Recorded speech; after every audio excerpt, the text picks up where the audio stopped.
The wind in the Wyoming Territory had teeth, and in the late autumn of 1886, it bit with a special spite.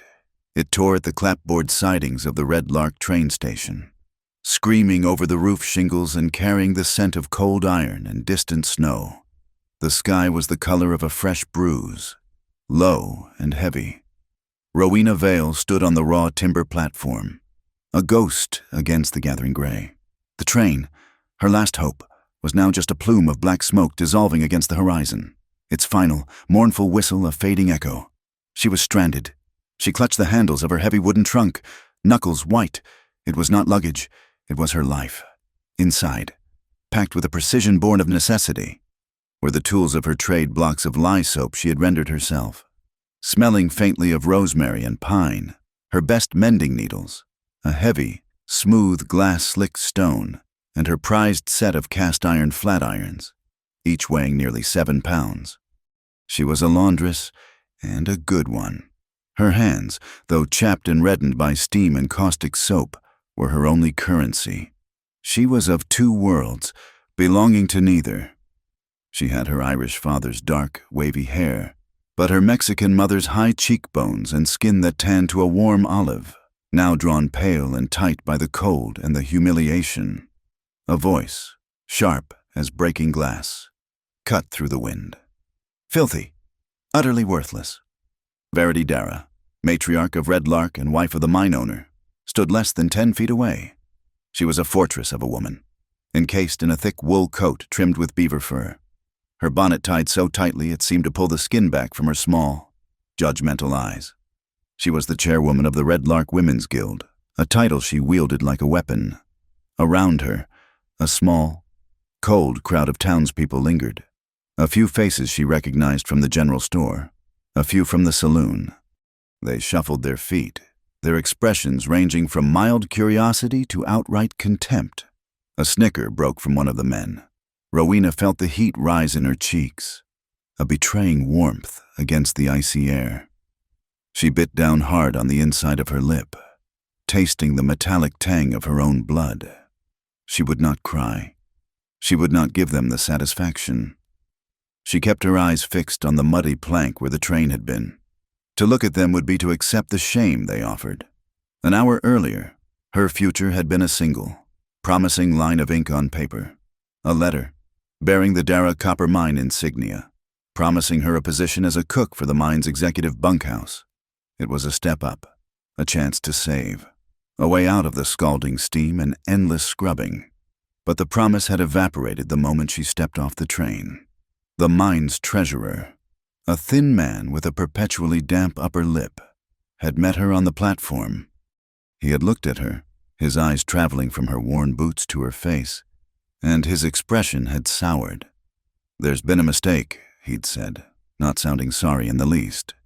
Rowena had presented the letter, the guarantee of employment. "It is signed," she said, her voice quiet but steady. The treasurer had actually laughed, a short, barking sound. "Mrs. Dara," he'd explained, as if to a simpleton, "did not realize what kind you were when she hired you by mail."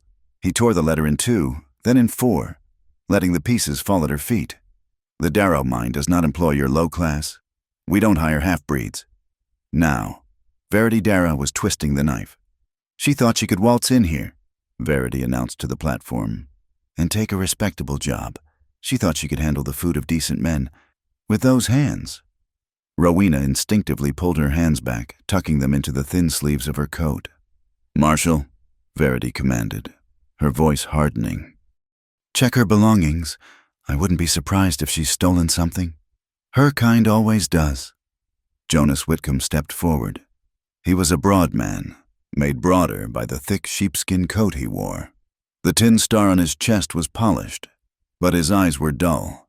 He was the law in Red Lark, which meant he was the Dara's law. He looked at Rowena's trunk with the practiced suspicion of a man who sees thieves in every shadow. "Ma'am, I'll have to inspect your property," he drawled, enjoying the authority. "It is my work," Rowena said, her voice low. "Just soap and linens." "Open it." She hesitated. To open it was to submit. To refuse was to invite him to break the lock. Slowly, her fingers stiff with cold, she unlatched the 2 brass clasps. Whitcomb didn't wait. He flipped the heavy lid back with a grunt. He pawed through the top layer, her soaps, her needles. Then he reached deeper. "What's this?" he said, pulling out a bundle wrapped in clean muslin. "It is laundry," Rowena said, a thread of desperation entering her voice. "For a client in Cheyenne, Mrs. Abernathy. It is already paid for." It was her best work, a set of linen nightgowns and shirts, washed, starched, and pressed to a flawless, snow-white perfection. She had spent 2 days on the order, fueled by the hope of the new job. Whitcomb held up a delicate, lace-trimmed nightgown. He sniffed it. "Smells clean," he admitted, then looked at Verity. Verity Dara smiled, a thin, cruel line. "Cleanliness is just a cover for sin. Marshal, we all know that." That was all the permission he needed. With a grunt of effort, Whitcomb upended the trunk. Rowena let out a small, involuntary cry. Her life spilled out onto the muddy platform, into the filth and horse droppings, the lye soaps, the needles, the flat irons, and, most terribly, the immaculate linens, the pristine white of Mrs. Abernathy's nightgowns and shirts hit the sucking brown mud. They were ruined. Utterly. A gust of wind, stronger this time, whipped across the platform, flapping the soiled white linen like a flag of surrender. From the shadows of the station's wide porch, a man watched. He was tall, taller than anyone else in the crowd, and stood with a stillness that was almost unnatural. His name was Ephraim Pike, and he ran a hard-scrabble ranch up on Antelope Ridge. He had come to town for feed and to pick up his niece from the schoolhouse, and had been stopped by the small commotion.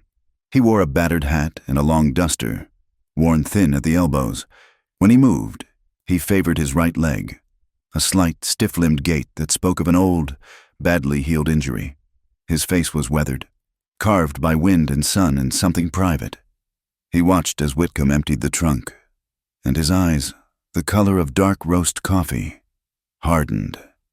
He had heard Verity Darrow's insults, and a muscle in his jaw twitched. He had no love for the Darrows.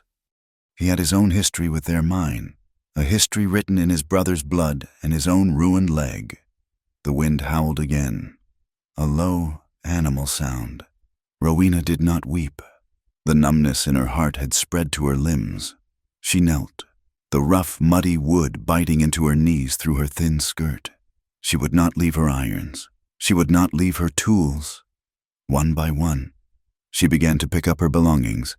Her hands were blue-white with cold, but her movements were measured, deliberate. There was a pride in the set of her spine that even kneeling in the mud could not erase. She retrieved her soaps, wiping the grit from them. She gathered her needles. A small shadow fell over her hand. "Don't cry." Rowena froze. The words were a whisper, and they were in Spanish. "Don't you cry." She looked up. A small girl, no older than 8 or 9, was crouching beside her. She had a tangle of brown, unruly hair and bright, inquisitive eyes. She wore a patched wool coat and scuffed boots. Before Rowena could answer, the girl pushed something into her hand. It was a wool scarf, knitted in a simple, uneven stitch. But it was warm. "Maisie!" The shriek came from Ephraim Pike, but it was not his voice. Verity Darrow stormed forward, her face a mask of outrage. "Maisie Pike, what did I tell you about talking to strangers?" She grabbed the girl by the arm, yanking her back. "And get away from that. You'll catch a disease. Do not touch the filth." The girl, Maisie, stumbled, but her eyes stayed fixed on Rowena. The word filth hung in the air, heavy and toxic. It was that word, and the sight of the child being handled so roughly that finally made Ephraim Pike move. He stepped off the porch, each step a controlled, painful impact of boot on wood. The limp was more pronounced, but he moved with an undeniable purpose. The small crowd parted for him. Sensing a shift in the air, he stopped directly in front of Verity Darrow, his tall frame casting a long shadow over her. He looked from her to the girl, Maisie, who was now rubbing her arm, Uncle Ephraim, Maisie whispered, her eyes wide. Ephraim's gaze settled on Verity. His voice, when it came, was not loud, but it was deep and steady, and it seemed to cut through the wind itself. She is cleaner than your tongue, Mrs. Darragh. A collective gasp went through the crowd. No one spoke to Verity Darragh that way. Verity's face mottled. A sudden, ugly rush of red. How dare you, Ephraim Pike, this vagrant. Ephraim ignored her. He turned his back on her, a dismissal more profound than any insult. He looked down at Rowena, still kneeling in the mud, clutching the small wool scarf. Slowly, his stiff leg protesting, he bent down. He did not reach for her. He reached for the heavy wooden trunk. With a grunt, he righted it, his broad shoulders straining under the weight of the waterlogged wood. He placed it firmly on the driest spot of the platform he could find.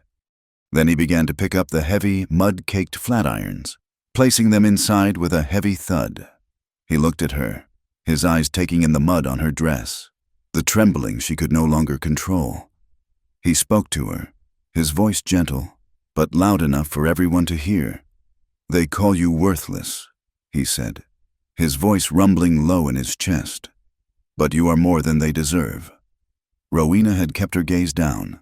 She had hidden behind her hair, behind the wall of her own endurance. But at his words, she lifted her head. For the first time, she looked at him. Truly looked.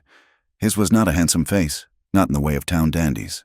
It was a hard face, etched with lines of pain and loss, but his eyes were clear, and they were looking directly at her. Not through her, not at her as a problem or a stain. He was seeing her. They were dark, steady, and held a heat that defied the wind. It was, she thought, like seeing hot coals glowing in a bank of snow. Ephraim Pike held his hand out, not to help her up, but as an offering. It was a rough hand, scarred and calloused. A murmur went through the crowd. Jonas Whitcomb shifted his weight, uncertain. Verity Darragh looked apoplectic, her mouth opening and closing with no sound coming out. Rowena looked at the hand, then back at his eyes. A tiny, fragile, impossible thing unfurled in her chest. It was not hope, not yet, but it was the possibility of hope. She put her small, cold, soap-raw hand into his. The wagon ride to Antelope Ridge was a bone-jarring symphony of rattling wood and creaking axles. Ephraim Pike handled the horses with a quiet competence, his large, scarred hands firm on the reins. Maisie sat between them on the bench, a small, warm presence. Clutching the scarf Rowena had tried to return, but which the girl had stubbornly refused. Rowena herself sat straight-backed, her salvaged trunk heavy at her feet, her hands clasped tightly in her lap to stop their trembling. The high plains wind was relentless, scouring the landscape, turning the tall, dead grasses into a whispering, silver ocean. The sky was a vast, indifferent gray. They climbed, leaving the cluster of buildings that was Red Lark behind, heading toward a line of dark hills that looked like the spine of a sleeping animal. For the first mile, the only sounds were the wind and the wagon. Maisie, usually a ceaseless talker, seemed to understand the weight of the silence. She simply watched the landscape, occasionally glancing up at her uncle, then at Rowena. Finally, Ephraim spoke. His voice was deep, and the wind snatched at the words, forcing Rowena to lean slightly to hear him. "The ridge is hard," he said, his eyes on the trail. "It's not an easy place, but it's honest." Rowena said nothing. She watched a hawk ride the updrafts, a speck of wild freedom.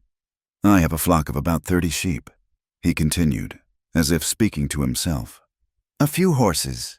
Maisie. That's the sum of it. There's mending needs doing. My shirts are more patched than shirt. And the washing, well, Maisie does her best." "Uncle Ephraim," Maisie protested quietly.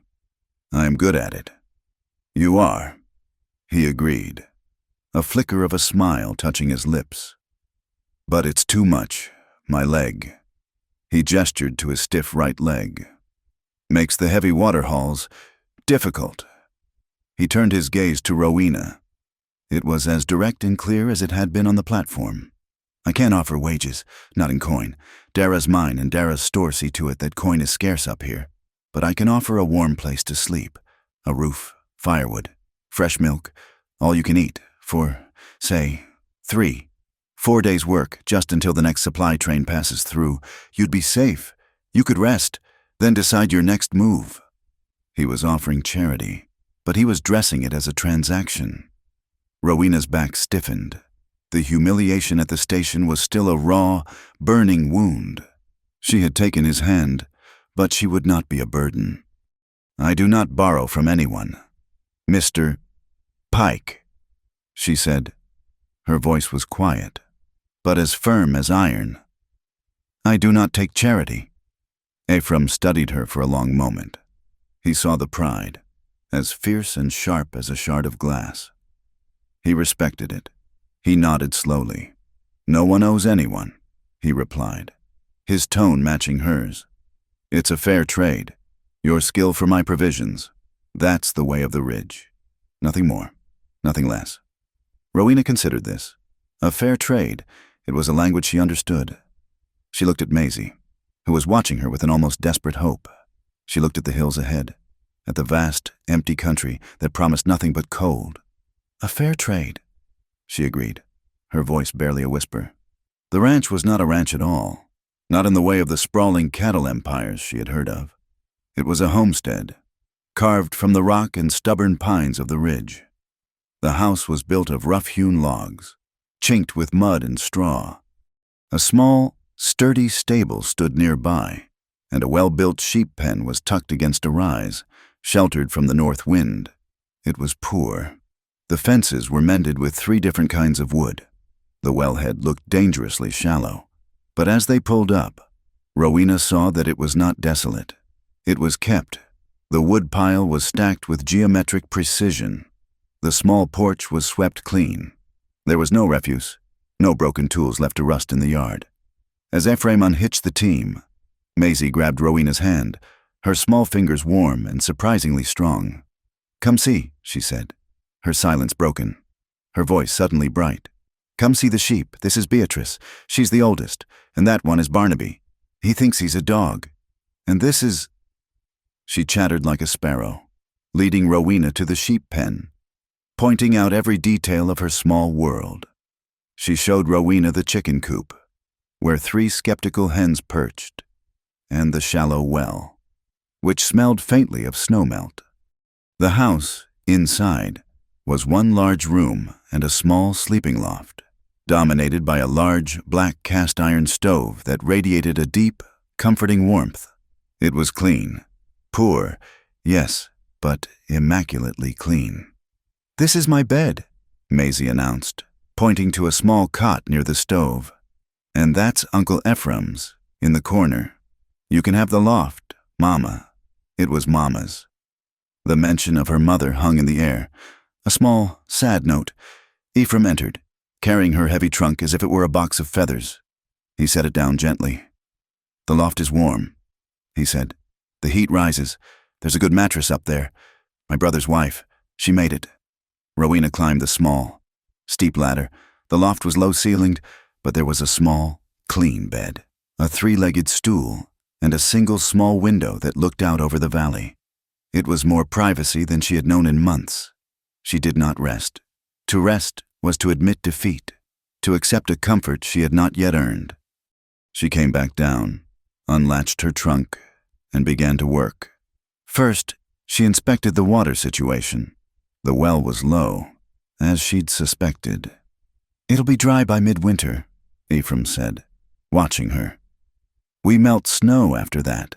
She nodded, calculating. She would need so much water. She set up her station near the side of the house, sheltered from the wind.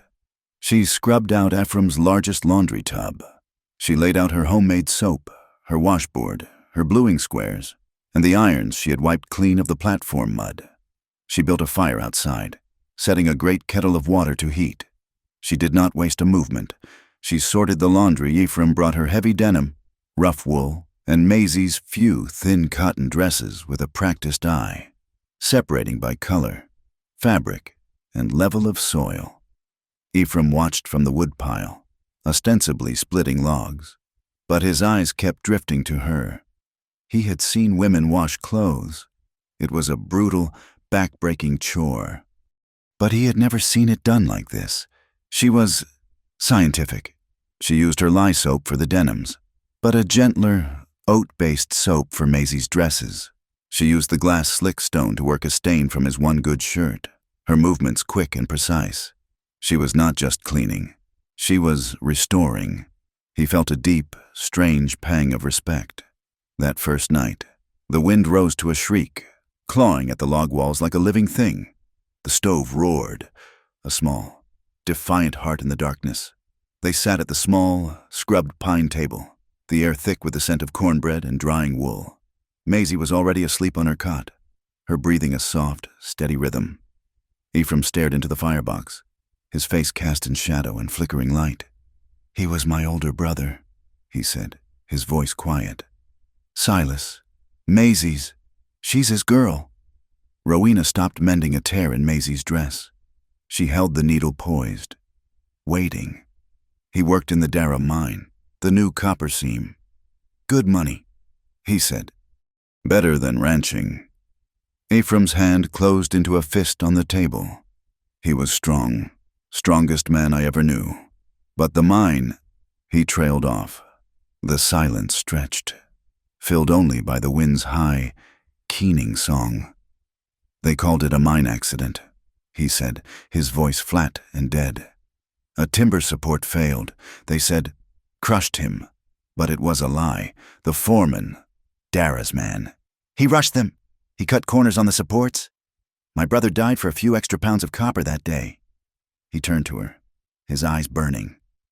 "I was on a rail laying crew then, down in Utah. Got this." He slapped his stiff leg.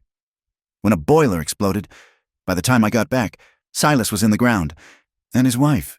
She just faded, died of a fever that winter, or of a broken heart. Left Maisie." Rowena did not speak. She did not offer empty words of comfort. She simply sat, her presence a quiet acknowledgement of his pain, and listened to the windsaw at the corners of the house. The next day, Maisie showed Rowena her treasures. They were in a small, tin box that had once held biscuits. She opened it with a reverence Rowena recognized. Inside was a faded, blue silk ribbon, a pressed, dried columbine flower, and a small book with printed letters, meant for coloring. "This was Mama's ribbon," Maisie whispered. "And she loved these flowers. And this, I don't know the words." Rowena took the book. She found a piece of white chalk for marking timber, on a spare piece of smooth planking. She drew a large, clear A. "This," she said, her voice soft, "is A for antelope." Maisie's eyes lit up. "And for apple." Rowena smiled, a real, unguarded smile. "Yes, and for apple." They spent an hour. Maisie's head bent close to hers, the chalk dusting their fingers, as Rowena taught her the shapes of the letters, the sounds they made, that night, as dusk settled like a purple bruise over the ridge. The sheep suddenly grew restless. They bleated, a high, nervous sound, and huddled against the far wall of the pen. Ephraim was in the stable, his leg aching in the cold. Rowena was at the door, shaking out a tablecloth. She saw it first, a shadow, low and sleek, moving with a fluid, patient grace at the edge of the tree line. A lone wolf. She did not scream. She did not call for Ephraim. She moved back inside, took the lantern from its hook, and lit the wick. Her hands were steady. She grabbed Maisie's small triangle bell, the one used to call Ephraim for dinner. She walked out onto the porch. The wolf had stopped, testing the air, its eyes glowing faintly green in the twilight. Rowena did not ring the bell in panic. She struck it with a small metal rod. A sharp, clean sound. Clang. A pause. Clang. A pause. Clang. It was not a sound of fear. It was a sound of occupation. Deliberate, rhythmic, unwavering. The wolf tilted its head. This was not the panicked noise of prey. This was a challenge. It circled once, then, with a frustrated huff, melted back into the shadows. Ephraim limped out of the stable, his rifle in his hand, his face tight with alarm. He saw her, standing on the porch, lantern held high in one hand, bell in the other, her small figure outlined against the dark. "It's gone," she said, her voice calm. He stopped, staring at her. He had been ready for a fight, for blood, for loss. He was not prepared for this quiet, unflinching courage. He slowly, deliberately, uncocked the rifle. At dinner, the tension was gone. They ate in a comfortable silence. Rowena, as was her ritual, washed her hands meticulously in a small basin before sitting. Ephraim and Maisie, having seen her do it the night before, had already washed, before she picked up her fork. Rowena bowed her head, her eyes closing. She murmured a few words, so low Ephraim could not catch them, but he heard the soft, sibilant sounds. They were Spanish. Danos hoy nuestro pan de cada día. When she finished, she crossed herself. A quick, small gesture. Ephraim had not been in a church in 10 years, but he bowed his head in solidarity.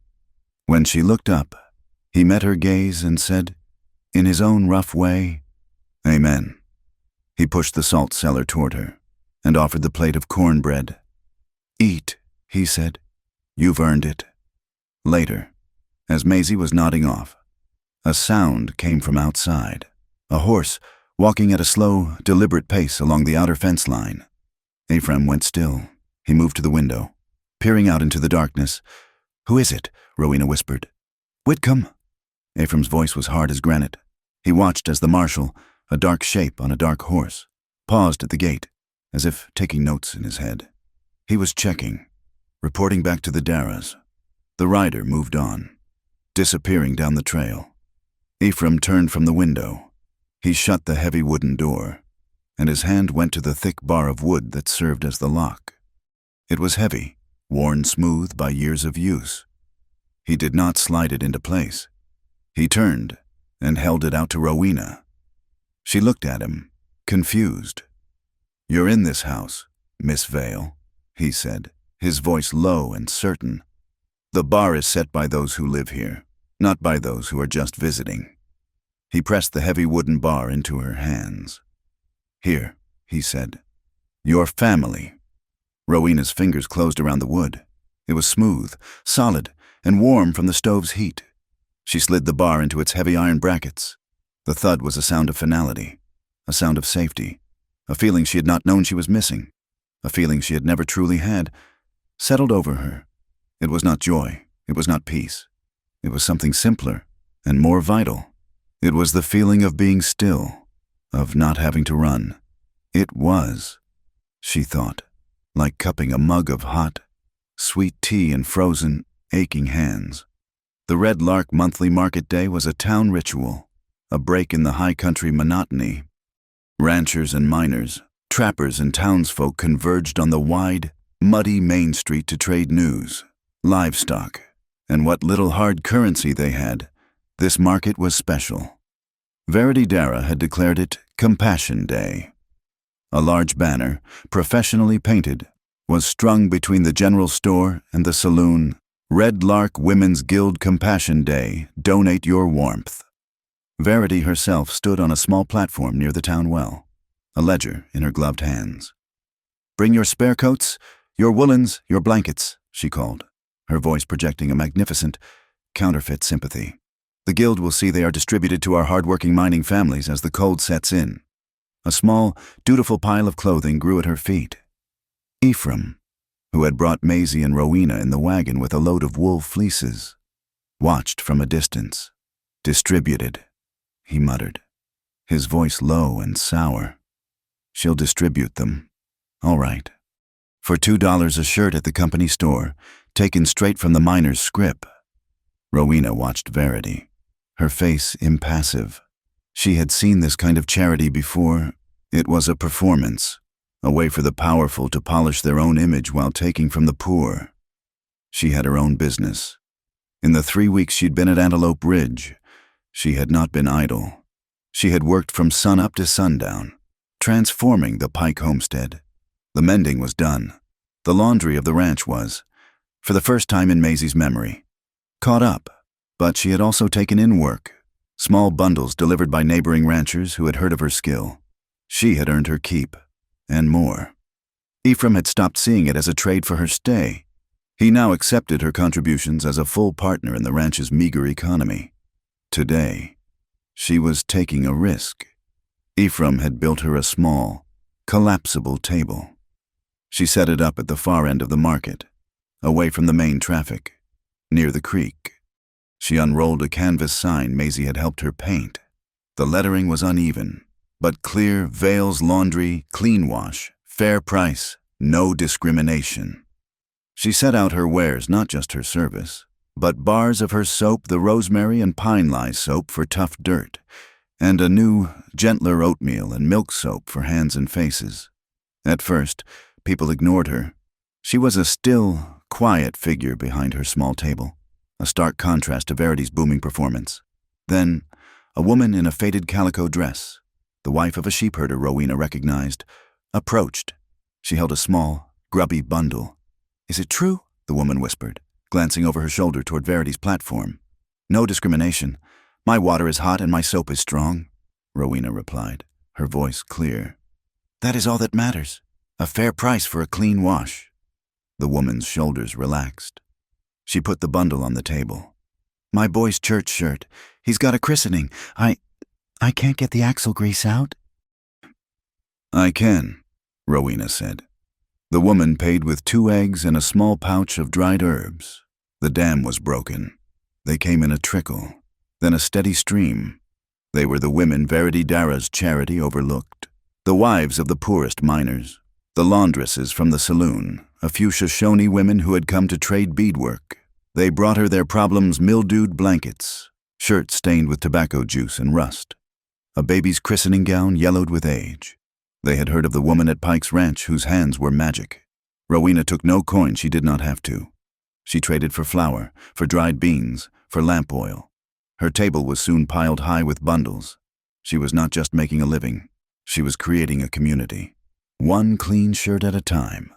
A man, his face a roadmap of coal dust and wrinkles, approached her table. He was old, with a deep cough and eyes that had seen too much. He was Tomas Vega, one of the original drill men at the Dara mine, a man who commanded respect among the workers. He did not have laundry. He bought a bar of the oatmeal soap, turning it over in his calloused, broken-nailed hands. He leaned in, his voice a low, gravelly whisper that barely carried over the market din. "You are the one staying with Pike, the one Dara's woman tried to run off." Rowena met his gaze. "I am—" "You make things clean," he said. It was not a question. He glanced up creek, toward the looming, slag-stained mountain where the mine was dug. "Can you make water clean?" Rowena went still. "What do you mean?" "The water," he said, his voice dropping even lower. "The company well, at the mine camp. It tastes wrong. It tastes like metal, like sucking on a new penny." He looked at Maisie, who was happily organizing the bars of soap. "Our children, they are always thirsty. Sediments, but their throats are always dry. They have stomach cramps. My own granddaughter, she has a cough that won't end." He fixed his eyes on Rowena. "Mrs. Dara tells us it is God's will, that the air is thin, but it is the water. I know it." "Why tell me?" Rowena asked, her voice quiet. "Because," Thomas said, "you are not afraid of Verity Dara, and you have the look of someone who understands. La química, chemistry. You understand how things change." He walked away, leaving the word hanging in the air. Rowena felt a cold prickle, and it was not from the wind. She looked at the creek that ran through the town, Blue Otter Creek. It came from the mountain, flowing past the mine, then through the town, and finally down into the valley where the poorest families, including Tomas's, had their camps. She picked up 2 empty glass bottles she used for her bluing liquid. "Maisie," she said, her voice calm. "Watch the table for a moment. Do not sell anything, just watch." She walked, not running, up the main street, following the creek. She walked past the edge of town, her boots sinking into the damp earth, until she was well above the tannery, above the last line of houses. Here, the water was fast and clear, bubbling over clean stones. She filled the first bottle. Then she walked back, past her table, past the edge of town, going downstream. She followed the creek to the low-lying land below the mine's great gray slag heap. The water here was slower, the rocks coated in a faint, slimy, greenish-yellow film. It smelled different, faintly sour.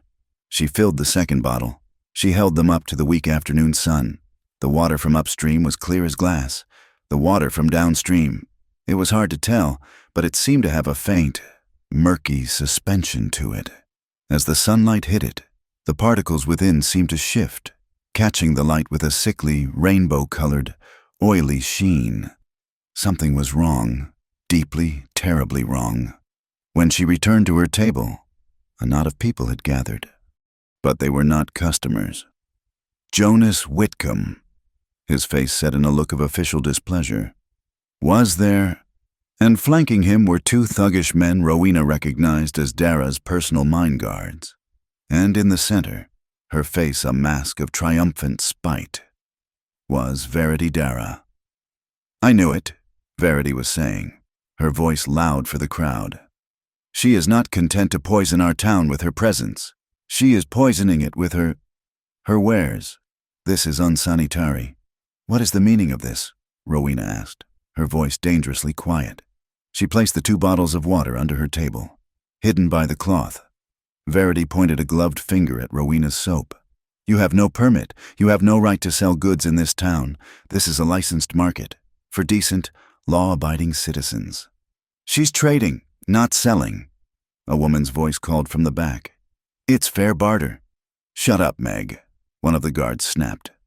One of the mine guards, a burly man with a red, fleshy face, swaggered forward. "What's this?" he said, picking up one of Maisie's carefully stacked soap pyramids. He sniffed it. "Smells like dirt." "Give that back," Maisie cried, darting forward. The man laughed and tossed the soap in the air, catching it. "Or what, little girl?" He tossed it again, higher, and Maisie, trying to catch it, lunged for it. The man stuck out his boot. Maisie tripped, sprawling forward into the mud, landing hard. She let out a sharp cry of pain and surprise. In that instant, the world stopped. Rowena did not think. She moved. The crowd saw a blur. One moment she was behind the table. The next she was between the guard and the child. She did not scream. She did not raise her hand. She simply rose to her full height, her body a shield for the girl on the ground. Her eyes met the guard's. They were not hot with anger. They were cold. They were the color of the deep. Dangerous ice on a winter river. They promised a pain he did not want to know. The guard, who had been laughing, took an involuntary step back. His smile faltered. He had seen bar fights, seen men with knives. This small foreign woman unnerved him in a way he could not name. "That's enough." Ephraim's voice. He had been selling his fleeces, but he had seen the crowd, had heard Maisie's cry. He moved through the onlookers, his limp making his pace seem measured, but the set of his shoulders was anything but. He did not look at the guards. He did not look at Whitcomb. He went straight to Maisie, lifting her from the mud, his large hands incredibly gentle. He checked her for broken bones, his face a tight mask of controlled fury. Just muddy. Uncle Ephraim." Maisie sniffled, her pride more wounded than her body. Ephraim set her down, then turned. He looked at the guard who had tripped her. The guard's face went pale. Ephraim Pike had a reputation. He was quiet, a man who kept to his ridge. But the story of what he had done to the last man who tried to steal his horses was a Red Lark legend. But Ephraim did not raise his voice, or his hand. He simply walked to his wagon, parked nearby. He returned with two items. The first was a heavy bolt of the finest linen, part of a trade he had made. He slammed it onto Rowena's table with a thud that made the bottles rattle. "Payment," he said, loud enough for the town to hear. "For a month of laundry services, paid in full." He was establishing her as a legitimate, paid professional. Then he took the second item. It was a rough sawn plank of wood, and he had burned letters into it with a hot iron. He nailed it to the side of her table with 2 hard, precise blows. Protected by Antelope Ridge. It was a declaration of war, written in pine and iron. It was a claim. This woman was his people. The crowd was utterly silent. This was high drama, better than any saloon show. Well, well, a new voice said. It was smooth, almost pleasant, with an oily, educated timbre. A public spectacle. How rustic. Silas Dara, Verity's husband, stepped from the shadows of the general store porch. He was a man made of soft edges and hard intentions. He wore a fine wool suit from Cheyenne, a gold watch chain gleaming on his waistcoat. He looked at the scene, his gaze lingering on the muddy Maisie, the defiant Ephraim, and the still, watchful Rowena. "Mr. Pike," Dara said, as if greeting him at a dinner party. "Always so. Theatrical. You have a grievance with my wife's charitable work. I have a grievance with bullies. Dara." Ephraim growled. Dara's smile widened. He turned his attention to Rowena. He looked her up and down, a slow, appraising look that made her skin crawl. But she did not look away. "Ah, the laundress," he said. "The one who thinks she is too good for the job we, mistakenly, offered her.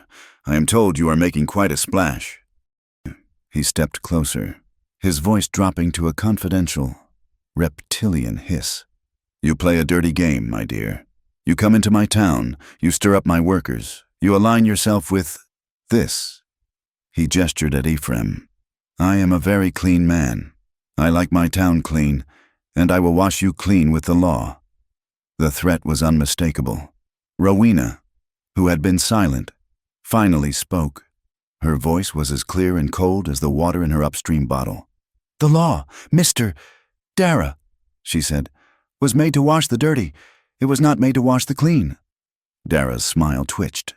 For a single second, his mask of civility slipped, revealing the raw, cold anger beneath.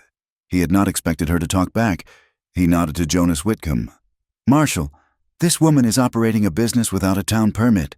She is a vagrant, a public nuisance, and a potential health hazard. Shut her down." Whitcomb, who had been sweating despite the cold, found his courage in the mine owner's direct command.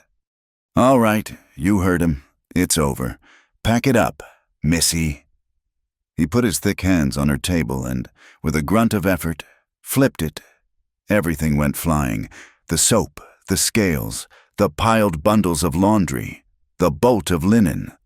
They all landed in the thick, churning mud of the main street. The crowd recoiled. Several women cried out in protest. The laundress, Meg, who had spoken earlier, cursed. "That's my child's blanket. My husband's only other shirt." But no one moved to help. Fear was a thicker, colder mud than the one in the street. Fear of the mine, fear of Dara, fear of Whitcomb's star. Maisie began to cry, thick, angry tears. Ephraim's hands clenched into fists so tight his knuckles turned white. He took a step toward Whitcomb, a low, animal growl rising in his throat. Rowena put her hand on his arm. "No," she said, her voice a whisper, but it cut through his rage. He stopped, trembling with the need to strike. "Not here," she said, her eyes on the ruined laundry, on the smug face of Verity Dara, on the satisfied smile of Silas Dara. "Not like this." Ephraim's jaw was a line of granite. He looked at the faces in the crowd, the frightened, the cowed, the complicit. He turned to Rowena, and his voice was so low only she could hear it. "We don't fight them in the market, where they own the law," he said, his voice thick with a promise. "We gather the proof first, then we'd burn them down with it." That night, the Antelope Ridge homestead was a fortress of silence. Maisie, exhausted from the tears and the terror of the market, had fallen into a heavy sleep on her cot, her face still streaked with dried mud. But Rowena and Ephraim did not rest. The humiliation in town had burned away any thought of fatigue. It had been replaced by a cold, shared resolve. While Ephraim checked his rifle, oiled the mechanism, and laid out his sparse ammunition. Rowena went to work. She was not a fighter, not with guns. She was a chemist. She took the 2 glass bottles from her trunk, the one from upstream and the one from below the mine. She placed them on the scrubbed pine table. She retrieved the pressure cooker she had bought for her abandoned cookhouse job, a heavy iron pot with a locking lid and a steam release nozzle, from her trunk. She also pulled a length of thin, flexible copper tubing, intended for repairing a washhouse boiler. It was a crude alembic, a still, but it would work. She built up the fire in the stove, getting it to a steady, roaring heat.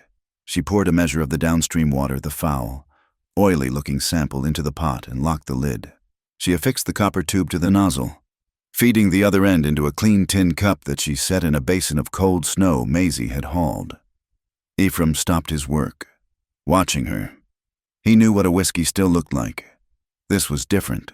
This was precise. "What are you doing?" he asked, his voice a low rumble. "Thomas Vega said the water tastes of metal," she said, her hands moving with deft, certain motions. "I am going to find out what kind." They waited. The only sounds were the roar of the stove and the high-pitched whistle of the wind. Then it began. Steam, forced through the nozzle, hissed into the copper tube. It was too hot to see, but a moment later, a single, clear drop of liquid fell from the end of the tube into the tin cup. Then another, and another. Distillation. Pure water was being boiled off, leaving the impurities behind, but it was the smell that came first. As the pot superheated, a faint, acrid odor escaped from the joins. It was not the familiar, earthy smell of well water. It was sharp, sour, and deeply, fundamentally wrong. "Open a window," Rowena commanded, her voice tight. Ephraim unlatched the small window, and the icy wind cut into the room, making the lantern flame gutter. The smell intensified, hitting the cold air. It was the scent of a new penny. Yes, but also the sour, corrosive smell of vinegar and something worse, something dead and metallic. Rowena let the process run for 10 minutes, until she had a small measure of clear, distilled water in the cup. Then she let the fire die down. Frame watched as she, using a potholder, carefully unlatched the pressure cooker. A plume of steam, thick with a foul odor, billowed to the ceiling. "Sweet Mary," Ephraim choked, turning his head. Rowena did not. She peered into the pot. The water was gone, but the bottom was coated in a pale, greenish-blue, crystalline crust. "This is not just water," she whispered. She scraped a small amount onto a piece of tin. It was gritty, like salt, but the color of poison. "This is what they are drinking." Ephraim's face was granite. He looked at the poison. He looked at her. "Come with me," he said. He pulled on his heavy duster and took a lantern. He led her not to the main stable, but to a small, collapsing shed at the edge of the property line, half hidden by a thicket of juniper. It was his brother Silas's old workshop. The air inside was stale, smelling of sawdust and rust and memory. Old tools hung on the wall, their outlines traced in dust. Ephraim did not look at the tools. He went to the far wall and, with the heel of his boot, kicked at a specific, loose-looking floorboard. It was a decoy. The real secret was in the wall. He reached up, his fingers finding a small, warped plank behind a crossbrace. He pulled. It came away, revealing a dark, square hole. "Silas." "He was careful," Ephraim said, his voice thick. He did not trust Dara, not from the day he started. He reached into the hole and pulled out a bundle wrapped in oilcloth. He laid it on a workbench, his hands, which were so steady on the reins, trembling slightly. He unrolled it. Inside were 2 items. The first was a large, hand-drawn map. It was not a map of the land. It was a map of under the land. It showed the main shafts of the Darrow mine, but also, drawn in a different colored ink, a series of pipes and channels that were not on any official town plan. "The mine's drainage," Ephraim said, his finger tracing a line. "The official pipe," he pointed. "Let's out into the evaporator ponds, clean and legal. But this one," His finger moved to a second, thicker line. This one. Silas marked it the back door. It bypasses the ponds. It dumps straight into Blue Otter Creek, right above Thomas Vega's camp. Rowena felt a chill that had nothing to do with the wind. The map was a smoking gun, but it was the second item that made her blood run cold. It was a standard mine ledger, bound in cheap leather. Silas was a shift boss, Ephraim said. He kept the books for his crew. Rowena opened it. The first few pages were normal. Names, shifts, pay calculated in scrip and coin. But then she saw the annotations. Next to one name, Silas had written in his heavy, blunt pencil, Patrick O'Malley. Crushed. B-shaft. June 10th. But the ledger entries for O'Malley did not stop. He was still being paid. Full wages. For weeks after his death. Another name. Charlie Two Feathers. Lung fever. June 22nd. Still on the payroll. There were 6 names in all. 6 dead men, still earning a full wage. Ghost miners, Rowena whispered, her mind racing. The pay, where does it go? Ephraim pointed to the last page. At the bottom of each weekly tally, there was a single line item. Contribution to Guild Compassion Fund. The amount exactly matched the total wages of the 6 dead men. Verity's charity. Ephraim growled. The name a curse. It's a slush fund. They are not just poisoning the water, they are stealing from the dead. The next day, Rowena rode with Ephraim into Red Lark. She carried a small bundle, the greenish-blue crystals from her pot. And the 2 water bottles. They did not go to the main street. They went to a small, neat cabin at the edge of town, the one with a shingle that read Dr. T. Hollis, Physician Surgery, Doctor. Temperance Hollis was a surprise in a town like Red Lark. She was a woman in her 40s, with sharp, intelligent features and eyes the color of steel. She wore her hair pulled back in a severe bun, and her shirt-waist was starched and immaculate. She was, as Ephraim had told her, all business and the best damn doctor this side of Cheyenne. She listened, her face impassive. As Rowena laid out her story, she did not interrupt. She simply nodded, her eyes fixed on Rowena. When Rowena was finished, Doctor. Hollis took the bottle of downstream water. She uncorked it, sniffed it, and her lips thinned. Copper salts, she said, her voice crisp. And probably arsenic, from the processing. The 2 go together.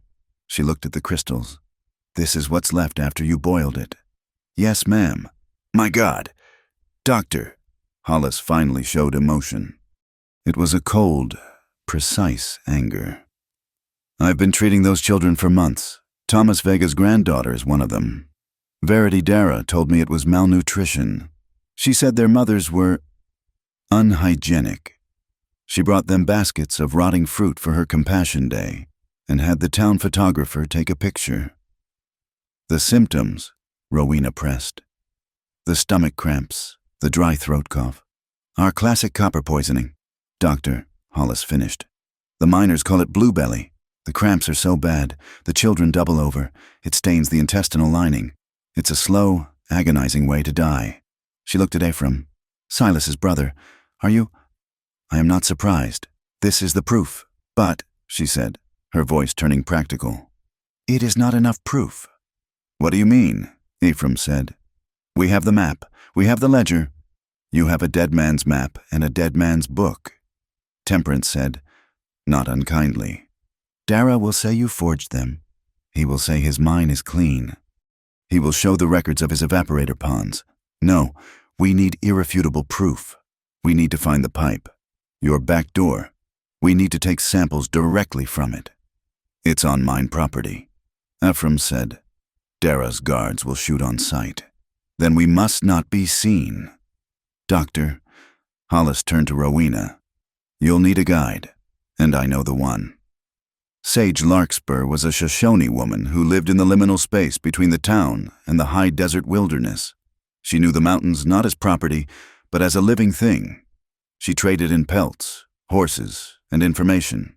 She trusted no one, least of all the white men who had taken the land, but she had a soft spot for Dr. Hollis, who had set her broken leg for free 2 winters past. They found her skinning a rabbit outside her lean-to, her movements economical and precise. She listened to Dr. Hollis, her dark, unreadable eyes moving from the doctor to Ephraim, and finally, to Rowena. She looked at Rowena for a long time. "You," Sage said, her voice like stones rubbing together. "The washwoman, the one who is not afraid of the wolf." "You saw that?" Rowena asked. Sage nodded. "The wind carries news. You are not afraid. Good. The place you want to go. It is guarded by more than men. It is a poison place." She agreed, not for money, but for Thomas Vega's granddaughter. The child coughs. Sage said, "When the wind blows from the west, the water is sick." That night, under the sliver of a new moon, they moved. Sage led them, not on the main trails, but up a narrow, winding game track that Ephraim, who had lived here his whole life, had never known existed. They left the horses a mile out and proceeded on foot, Sage moving like a shadow. Rowena and Ephraim breathing hard in the thin, cold air. Sage stopped, holding up a hand. They were on a high, rocky bluff, overlooking a deep ravine. Below them, in the darkness, they could hear the sound of fast-moving water. "There," Sage whispered. Rowena followed her pointing finger. At first, she saw nothing, just rock and shadow. Then, as her eyes adjusted, she saw it, a great iron pipe, a yard in diameter. Emerging from the cliff face, it was slick with slime. A torrent of dark water gushed from its mouth, crashing onto the rocks below before joining the creek and the water. It glowed. It was a faint, sickly, blue-green phosphorescence, a toxic light. "The poison breath," Sage said. "We need a sample," Rowena said, her heart pounding. "From the pipe itself, and from the mud where it lands." Ephraim had the rope. He was the strongest. "I'll go." "No," Rowena said, touching his arm. "Your leg will not hold on that rock. It is slick. I am lighter, and I am the one who must testify to what I saw." Before he could argue, she took the sample bottles from her satchel.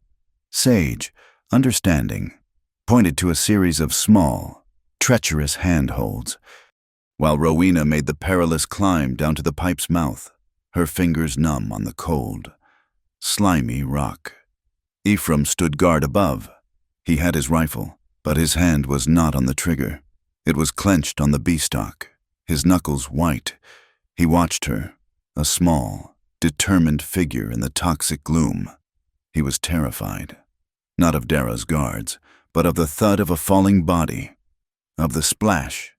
He realized, in that moment, that the thought of losing her was more terrifying than any memory of his own pain. Rowena reached the pipe. She uncorked a bottle, held it in the stream, and the bottle was immediately full. She scooped a thick glob of the glowing blue mud from the bank. She tied a small, red strip of cloth torn from her own petticoat to a tree branch, marking the spot. Then, her pockets heavy with proof, she climbed back up. They returned to the ranch as the first, pale gray light of dawn was breaking the horizon. They were exhausted, covered in mud, and smelling of sulfur. They found Maisie asleep, her head down on the kitchen table, her small hand still clutching a piece of chalk. She had fallen asleep writing, on the small slate. In her uneven, childish hand was one word, written over and over. "Clean, clean, clear." Rowena gently lifted the child, who mumbled in her sleep and wrapped her arms around her neck. Rowena carried her to her cot, pulling the blankets up to her chin. She looked at the slate, at the simple, perfect word. She promised, in the silence of her own heart, that she would make it true. Ephraim, watching her, felt a lifetime of defenses crumble. He sat at the table, his bad legs stretched out, the tension draining from him. "That," he said, his voice raw, "is how I got this." He nodded at his leg. "The railroad war. They called it progress. We were laying track. Too fast, a weak boiler. The company cut corners, just like Dar." Rowena sat across from him, her own hands trembling, now that the danger was past. "My mother," she said, her voice quiet. "She was a weaver. She could make lace that looked like cobwebs. She..." She taught me how to see the pattern in things, how to fix what is broken, how to wash out the stain. They were two broken stories, two partial histories. But as they sat in the gray dawn, surrounded by the evidence of a great crime, their stories joined. It was a new, fragile pattern, built on a trust that was stronger than words. Ephraim got up to check the yard, and he froze. He called Rowena to the door. In the soft mud of the yard, new tracks had been printed in the night. A single horse. It had not approached the house. It had, instead, walked in a perfect, tight circle, round and round, in the center of the yard. It was not a friendly visit. It was a message, a threat. We are watching. We can circle you. We can close in. Rowena looked at the tracks, then at Ephraim. She stepped back inside and, with a solid, definitive thud, slid the heavy wooden bar into place. She understood. This was not a fight that could be won with rifles. Not yet. It was a new kind of war, a war she had been trained for her whole life. It was evidence versus power. It was her clean, cold facts against their dirty, sprawling lies. The rain began just after midnight, a cold, probing drizzle that was not in itself alarming, but it was the first real, soaking rain of the season, and it was falling on hard, dry ground, up at the mine, in the darkness. A different kind of work was beginning. Silas Dara, having heard from Whitcomb about the tracks, the maps, and the general stirring, knew he could not wait. The evidence of the backdoor pipe, the decades of accumulated poisoned mud, the very bank Rowena had marked it all had to be erased, and the rain had given him the perfect cover. It was not a dam he ordered opened, but a massive, long-forgotten emergency sluice gate, designed to flush the upper tunnels in case of a fire. It held back millions of gallons of stagnant, heavy mine water, under the supervision of his most loyal guards. The great iron wheel was turned. The sound, for those close enough to hear it, was not of water, but of a mountain clearing its throat. Down in the valley, in the small camp where Thomas Vega and his family lived, the first warning was a rumble, a vibration in the earth that felt like a distant train. Then, Blue Otter Creek, normally a quiet stream one could step across, exploded. It did not rise. It attacked, a 10-foot wall of black, churning water, smelling of sulfur and mud, carrying rocks and broken timbers. Blasted through the narrow ravine, it tore through the camp, swallowing fire pits and washing lines in an instant. At the Antelope Ridge homestead, the sound was a low, steady roar that woke Ephraim instantly. He was a man who slept with one ear tuned to the world. He was at the door in a second, pulling on his boots. "What is it?" Rowena was already up, Maisie stirring in her cot. "The creek," Ephraim said, his voice flat with a terrible certainty. "It's not just the rain. Get dressed. Warmly." He burst from the cabin. The sound was deafening. He saw it in the pre-dawn gloom. The creek had swollen its banks and was a raging, muddy river, 50 yards wide. "The sheep," he roared, mostly to himself. He ran, his limp forgotten in the adrenaline, toward his prize flock, huddled on a small rise that was rapidly becoming an island. He grabbed his horse, Midnight, from the stable, the animal's eyes wide with terror. Rowena, Maisie, and Sage, who had been staying near the homestead to watch, were right behind him. "Thomas, the camp!" Rowena screamed over the din. Sage nodded, her face grim. She pointed. "They are trapped." The camp was already an island, the water rising with terrifying speed. People were on the roofs of their small shanties, screaming, their voices torn away by the roar. "Maisie," Ephraim commanded, his voice a whip crack. "Go to the stable. Ring the big iron bell. Ring it until I tell you to stop. Wake the whole valley." Maisie, her face white with fear, did not hesitate. She ran. "Sage, Rowena, the footbridge. Get them across." Ephraim spurred Midnight into the swirling water, fighting the current to get to his herd. Rowena and Sage ran, their skirts hitched high toward the only way out for the families, a narrow, swaying wooden bridge that crossed the creek 100 yards downstream. It was already vibrating, the supports groaning as the water pushed against them. "Hurry!" Sage yelled, waving her arms. "Leave it, leave everything!" A horde of women, clutching babies, and old men, including Thomas Vega, began to stampede toward the bridge. The structure was bucking like a live thing. Rowena saw a small boy, Thomas's grandson, slip and fall on the muddy bank. His mother, carrying an infant, had already crossed. The boy cried out, terrified, as the water licked at his feet. The bridge gave a terrible, splintering scream. "It's going!" Sage shouted, pulling a woman across. Rowena did not think. She ran onto the bridge. The planks were slick, bowing under her feet. The spray was ice cold. She snatched the boy, hauling him up by his arm, and threw him over her shoulder. "Run!" she screamed, pushing him onto her back. She turned. The bank she had just left was gone, swallowed by a wave. The gap was 10 feet. Behind her, the bridge was disintegrating, its main support giving way. She took 3 running steps and jumped. She landed hard on the gravelly bank, her ankle twisting, but her grip on the boy was like iron. She stumbled, fell to her knees, and pushed the child forward onto the mud. "Go!" she gasped. "Go to Sage." Her skirt, heavy with water, had caught on a nail or a splinter during the jump. She felt the fabric tear. She did not pause to free it. She ripped the heavy wool of her skirt from the hem to the knee, freeing her legs. She scrambled up the bank, her lungs burning, and turned to help the next person. A rider appeared on the ridge above them. It was Jonas Whitcomb. He was not there to rescue. He was there to observe. He sat on his horse, a dark silhouette against the gray, chaotic dawn. He watched the bridge collapse, saw the families screaming. His gaze traveled downstream, to the place they had all been the night before. He saw the rock face, the hidden pipe. He saw the small, red ribbon Rowena had tied to the branch, and he watched with a faint, cold smile as the torrent ripped the entire tree from the bank, swallowing it in a churning vortex of toxic mud. The evidence was gone. He tipped his hat, a gesture of profound mockery, toward the chaos below, and turned his horse. Ephraim had managed to get his herd to high ground, his horse working with a frantic, desperate intelligence. He saw the bridge go, saw Rowena's leap. A cold fist closed around his heart. He rode midnight hard along the new, unstable bank, guiding his lariat.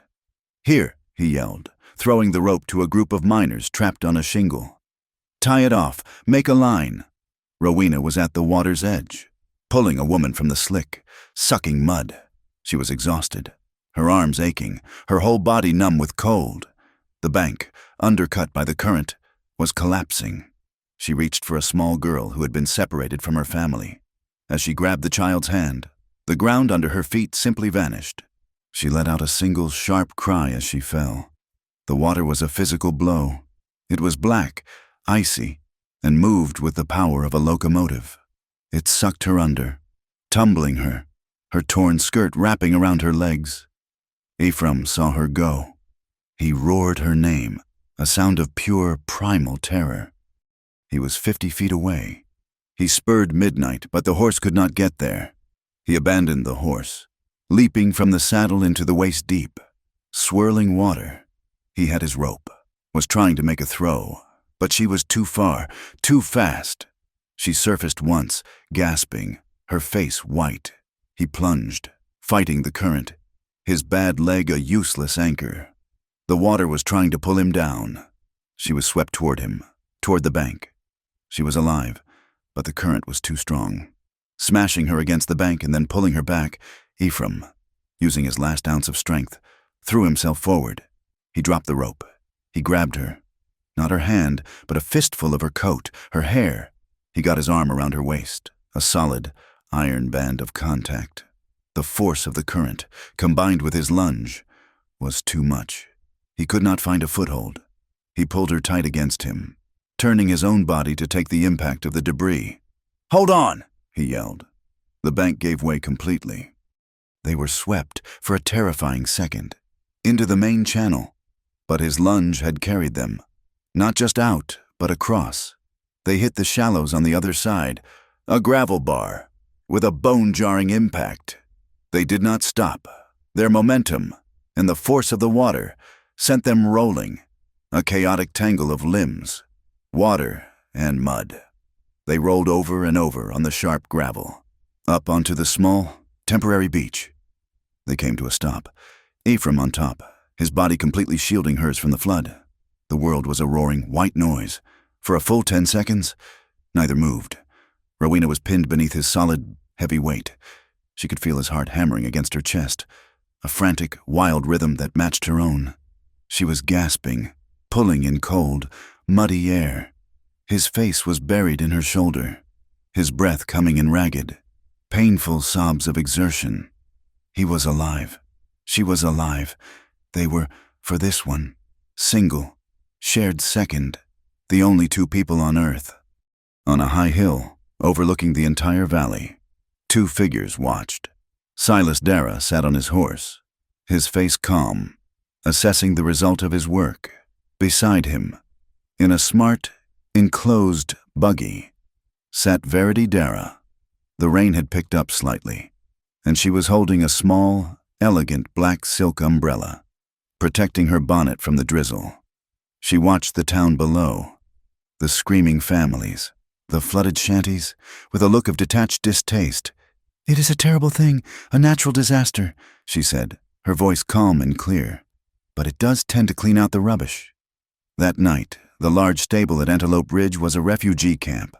Ephraim's homestead was the highest, driest ground for miles, and he had opened it to everyone. The stable, smelling of damp wool, warm animals, and pine, was crowded with 30 or 40 souls. Thomas Vega was there, his granddaughter wrapped in a dry horse blanket. The women who had traded with Rowena were there. They were the ones who had been hit hardest. Maisie moved through the crowd, her small face serious, handing out tin cups of hot water, boiled clean by Rowena. But the eyes of the women were on Rowena. She was not a dirty outcast. She was not the vagrant. She moved among them, her face streaked with mud, her ankle taped tightly, her dress torn. She was dispensing Dr. Hollis's stock of herbal remedies, willow bark for the pain, yarrow to stop a small cut from bleeding. She was binding wounds. She was holding a shivering child. The women, who had once whispered about her, now whispered to her, "God bless you, Miss Vale. My boy, you saved my boy." She had earned their respect, not with soap, but with sacrifice. Ephraim stood in the doorway, the storm receding behind him, leaving a world of mud and ruin. Rowena came to him, a cup in her hand. "They are safe," she said, her voice raw with exhaustion. He took the cup, but did not drink. He looked at the valley, at the mud that had swallowed his fences, his pastures, and Dara's crimes. "He did this," Ephraim said. It was not a question. "He flooded the valley to wash away the proof." "He did," Rowena said, standing beside him. "The marker is gone. The mud is gone. Everything is gone." Ephraim's jaw was a hard line of granite in the lantern light. He looked at the people in his stable, then at her. "You pulled this whole town out of the water. Rowena," he said, his voice a low, heavy promise. "I will pull the truth out of his mud." A new plan was forming in his eyes. Their first plan was gone, but this one was sharper, colder. "He thinks he's clean," Ephraim said. "He thinks the flood washed it all away. But he's a man of business. He keeps records." "The discharge logs," Rowena whispered, her mind catching his. "The real ones. In his office, in his safe, along with," Ephraim said, his gaze hardening, "the real Compassion Fund ledgers." The plan was born right there, in the smell of damp wool and warm pine, surrounded by the lives they had just saved. Rowena went back inside, to where Maisie had finally fallen asleep, curled up on a pile of clean hay. Rowena sat beside her, pulling a blanket over them both. The child, even in sleep, sensed her presence. She reached out, her small hand clutching Rowena's sleeve. "Don't go," Maisie whispered, her eyes still closed. "Don't go anywhere by yourself, ever again." The rain was a different beast at 2 o'clock in the morning. It was not a cleansing rain. It was a cold, driving, angry assault. It sheeted off the tin roofs of the Darrow copper mine offices, turning the sprawling yard into a black, viscous soup of mud. The wind howled, a perfect cover. Sage led them, not to the front door, but to the rear of the main assay building, to a place hidden by a thicket of overgrown, skeletal juniper. She pulled back the wet branches to reveal a low, square iron grate. Iron. "Old ventilation shaft," Sage whispered, her voice barely a ripple in the wind. "For the assay furnaces, it's cold now. It goes to the main service hall." Ephraim looked at the opening. It was perhaps 2 feet square. He was a man built of broad shoulders and long limbs. His stiff leg would never make the bend. He looked at Rowena. Her small, compact frame was their only key. "I'll take the back door," Ephraim said, his voice a low rumble. "Not to enter, just to watch." He glanced at the sky. "If you hear 3 whistles, sharp, like a meadowlark, it means Whitcomb or the guards are coming. Get out. Do not wait for me. Do not bring the proof. Just get out." Rowena nodded, her face pale but set. "You will be seen. The rain covers many sins," he said. His hand, large and calloused, rested on her shoulder for a single, steadying second. Then he was gone, a large shadow melting into the greater darkness. Rowena turned to the black, forbidding square. Sage gave her a single, sharp nod.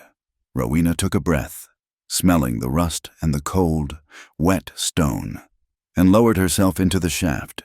The journey was a blind, claustrophobic nightmare. The tin walls were slick with condensation and rust, scraping her clothes. It smelled of dead air and long-forgotten chemical processes. She moved on her hands and knees, fighting the panic that threatened to close her throat. The only sound was the scraping of her own clothes and the hollow, terrifying drum of the rain on the metal above her, making it sound as if she were in a coffin being buried in a hailstorm. She emerged, as Sage had promised, into a pitch-black service hall, a shadow separating from other shadows. She stood still for a full minute, her heart a wild bird in her chest.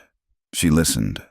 The only sound was the clatter of the rain and the rhythmic ticking of a large regulator clock on the wall, measuring the seconds of her trespass. She knew where she was going. Dara's main office, at the front of the building. She moved, her soft-soled boots making no sound on the wooden floor.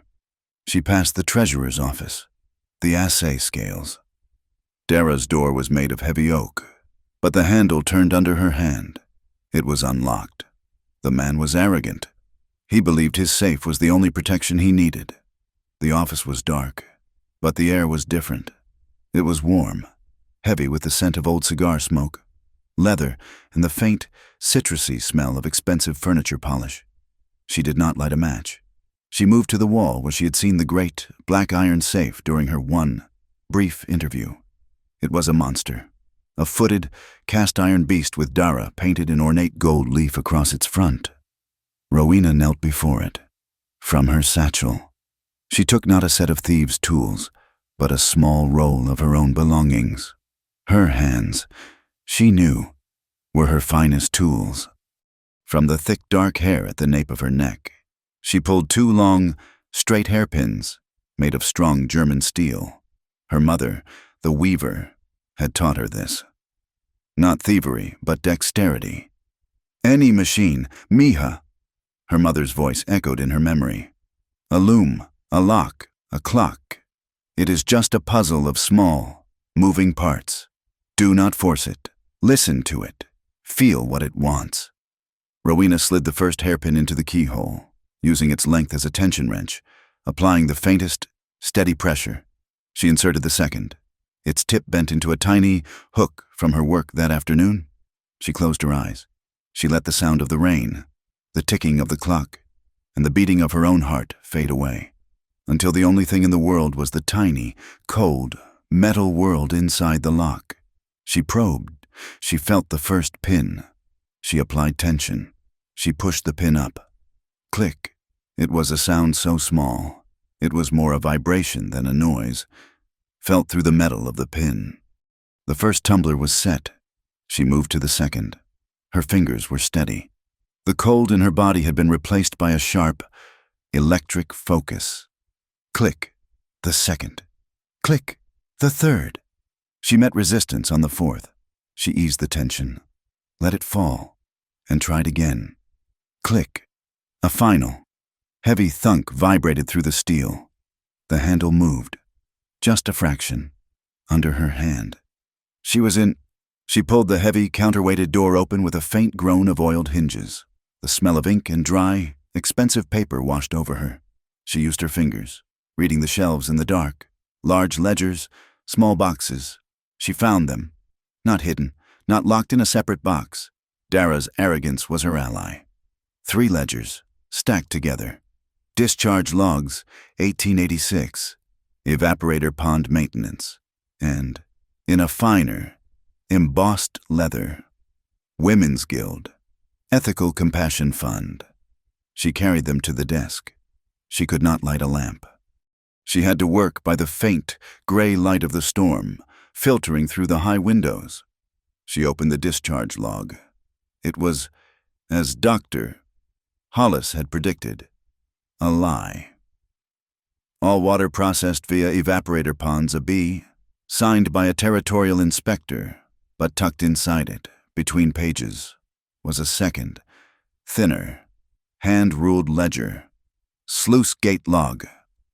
Her hands were shaking now. She ran her finger down the columns. June 10th, sluice B back door opened. 3 hours to clear sediment. June 22nd, sluice B opened. 4 hours. And then, the entry for the day of the flood. October 28th, sluice AB opened, full flush, by order SD. It was a signed confession. She opened the Ethical Fund book. It was worse than Ephraim's ghost miner theory. It was a complete, systematic fraud. She saw the entries for the dead men. Yes, but she also saw the receipts. For purchase of 20 blankets from S. Dara General Store. For emergency provisions, 100 pounds flour from S. Dara General Store. Verity was using the Compassion Fund, padded with dead men's wages, to buy goods from her own husband's store at a 50% markup, then donating them back to the miners in exchange for their loyalty. Every single tally page, authorizing the transfer of funds, was stamped with a small, ornate, embossed seal, V.D. Approved. Rowena could not take all the books. It would raise an immediate alarm. From her satchel, she took a small packet of carbon paper, the kind she used for her own laundry receipts. She worked with a feverish, desperate speed. She copied the key pages, the sluice log, the ethical fund tallies, the pages with Verity's stamp, but the original sluice log. She could not leave it. It was too important. She had planned for this. From her satchel, she pulled a round, tin canister with a paper label, Vale's Laundry, gentle soap powder. She popped the lid, dumped half of the fine, lemon-scented powder onto the floor, and rolled the thin ledger tightly. It slid into the canister. She topped it off with the remaining powder, her fingers now black with carbon ink and white with soap. She was just returning the other ledgers to the safe, just turning the heavy iron handle, when she heard it. It was not Ephraim's whistle. It was the sound of heavy, wet footsteps in the hall, squeaking on the floorboards, coming closer. A cold, absolute panic seized her. She grabbed her satchel. There was nowhere to run. The hall was the only way out. She looked at the door, then at the massive, carved oak desk that dominated the room. She did not run. She dove. She slid under the desk, pulling herself deep into the knee-hole, her back pressed hard against the solid modesty panel. She drew her knees to her chest, pulling her skirts in, making herself a small, terrified knot. She held her breath. The office door swung open. A bright yellow lantern flame cut the darkness, painting a swaying, grotesque shadow on the far wall. A pair of large, muddy boots entered her line of vision. They were caked with the red, shining mud of the valley. They stopped. They stopped directly in front of the desk. not 6 inches from her face. Rowena squeezed her eyes shut, praying to a god she had not spoken to in years. She could smell the wet wool of the man's coat, the sour tang of whiskey on his breath. It was Whitcomb. Figured I heard something," the marshal muttered, his voice thick. He was just doing a late-night check, driven in by the storm. He set the lantern down on the desk, directly above her head. The light was suddenly blinding. She watched, frozen. As he walked to the safe, he jiggled the handle. It was locked. He grunted, satisfied. Secure. He turned, his boots scuffing the floor. He was leaving. He was at the door. Rowena let out a breath she did not know she was holding. And then he stopped. He sniffed the air. "Lemon," he said, his voice a low, confused growl. Rowena's heart stopped. Her soap, the powder she had spilled, the scent. She watched, in pure, cold terror, as the muddy boots turned and took one slow, deliberate step back toward the desk. Wee-wee-wee-oh, a sound so high and clear it cut through the storm. A horse's frantic neigh from the side yard. Then another, then the splintering crash of wood. "What in the blazes?" Whitcomb yelled, forgetting the lemon scent instantly. Neigh-hee-yaw. A sudden, full-blown equine panic erupted from the stables. "Damn it, the colts!" Whitcomb roared, grabbing his lantern and running from the room, his heavy boots clattering down the hall. "The gate's open! Get after 'em! They'll head for the creek!" Ephraim. Rowena did not wait. She slid from under the desk, her limbs aching. She grabbed her satchel, flew to the hall, and scrambled back into the dark, suffocating embrace of the ventilation shaft. She moved this time with a desperate, scraping speed, pulling herself along, back toward the sound of the rain. She burst from the grate, tumbling into the mud, gasping. Ephraim was there, his hand grabbing her, pulling her to her feet. "He's after the horses," Ephraim said, a wild, fierce grin flashing in the dark. "They're loose," a man's voice yelled from the yard. "All 3 of Dara's new foals heading for the water." "Let's go," Ephraim said, grabbing her hand. They rounded the corner of the assay building, running hard for the shadows where he had tethered Midnight. "Not so fast. Pike!" They skidded to a stop, the mud sucking at their boots. Silas Dara was standing in the middle of the yard, the rain running in rivers off his expensive oilskin hat. He was not alone.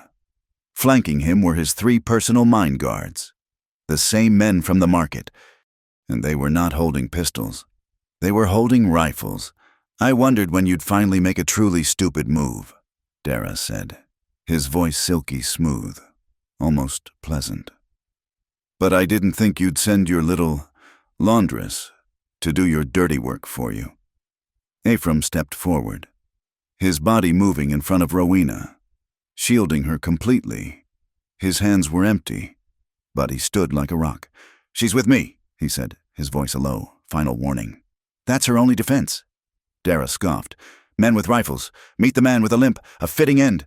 Put your hands up." Boom. A sudden, brilliant red light exploded in the sky, just over their heads.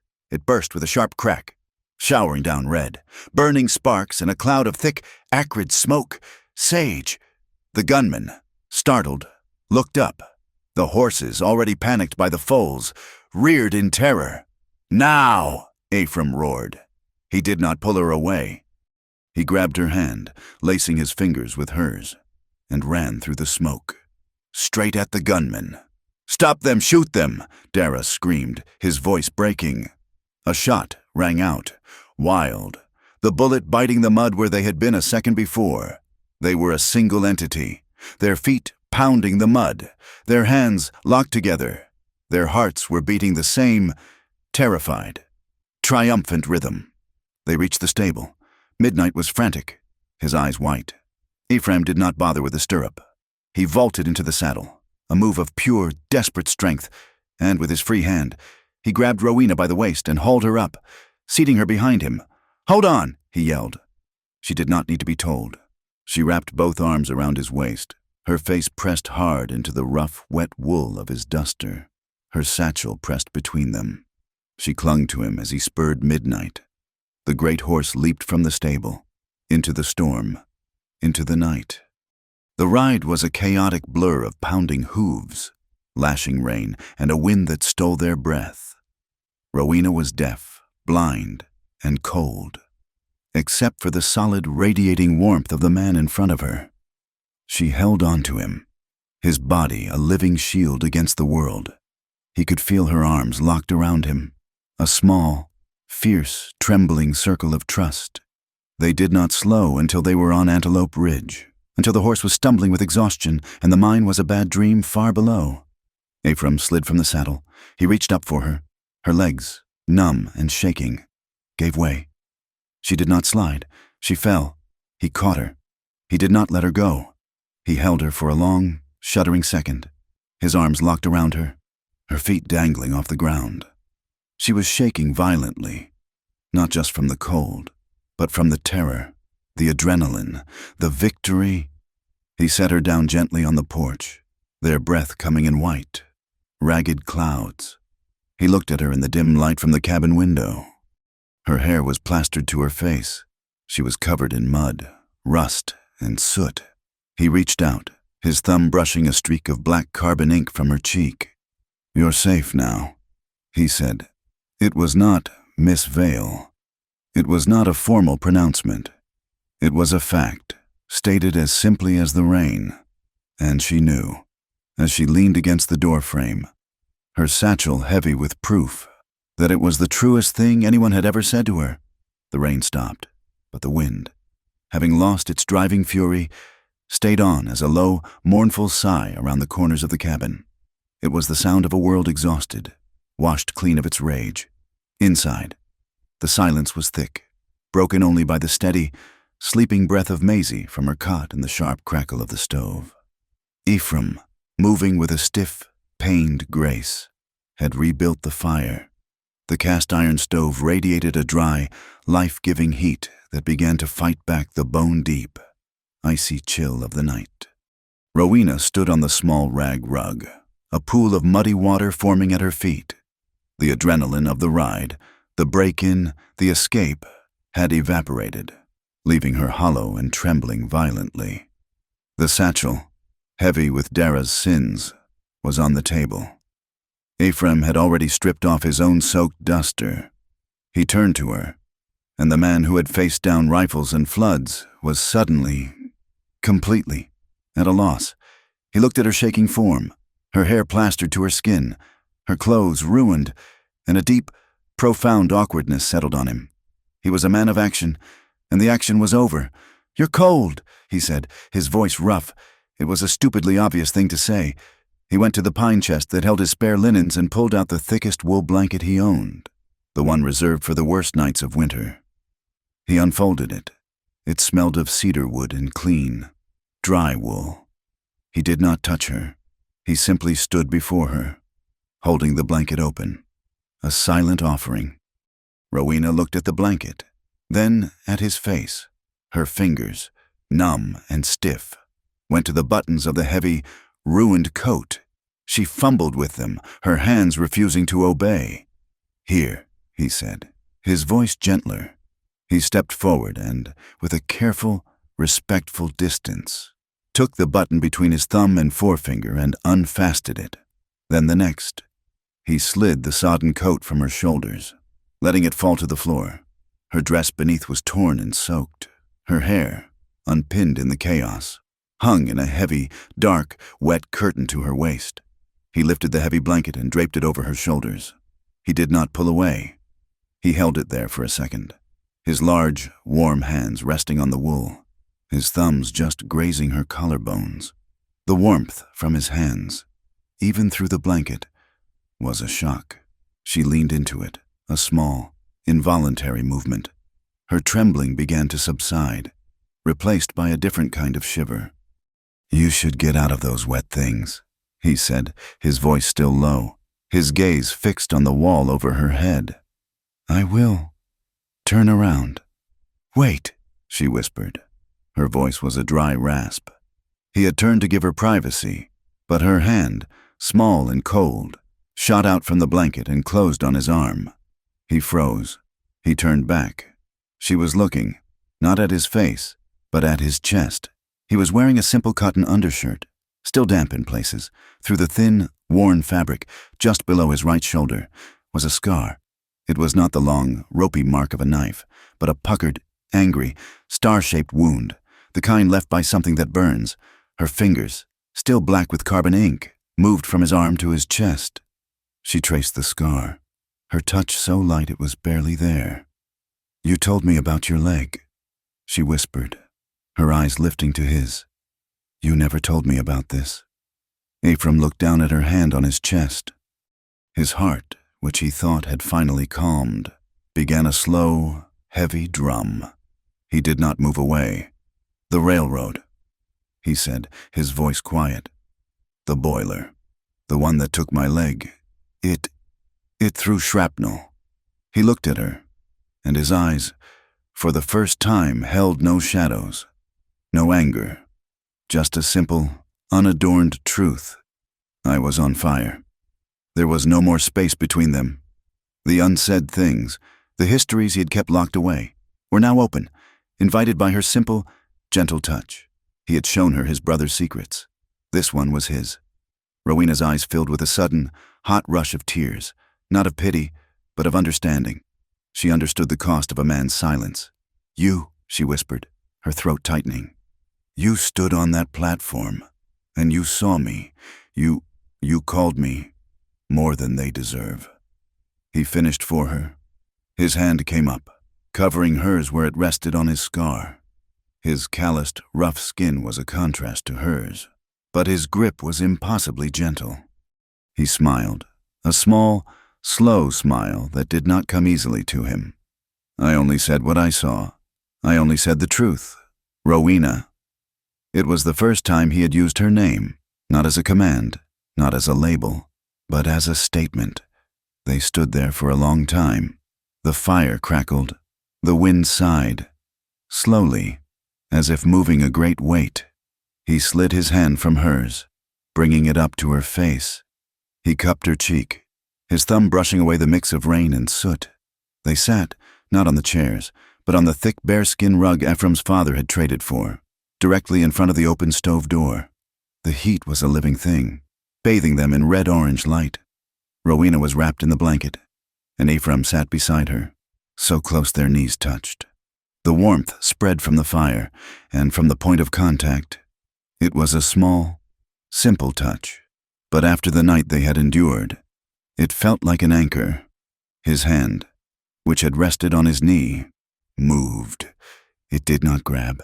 It did not take. It turned, palm up, on the rug between them. An invitation. Her hand, still hidden in the folds of the blanket, emerged. She placed her hand in his. His fingers closed around hers. A slow, deliberate act of possession that was not possession at all, but a promise, a shelter. He looked at her.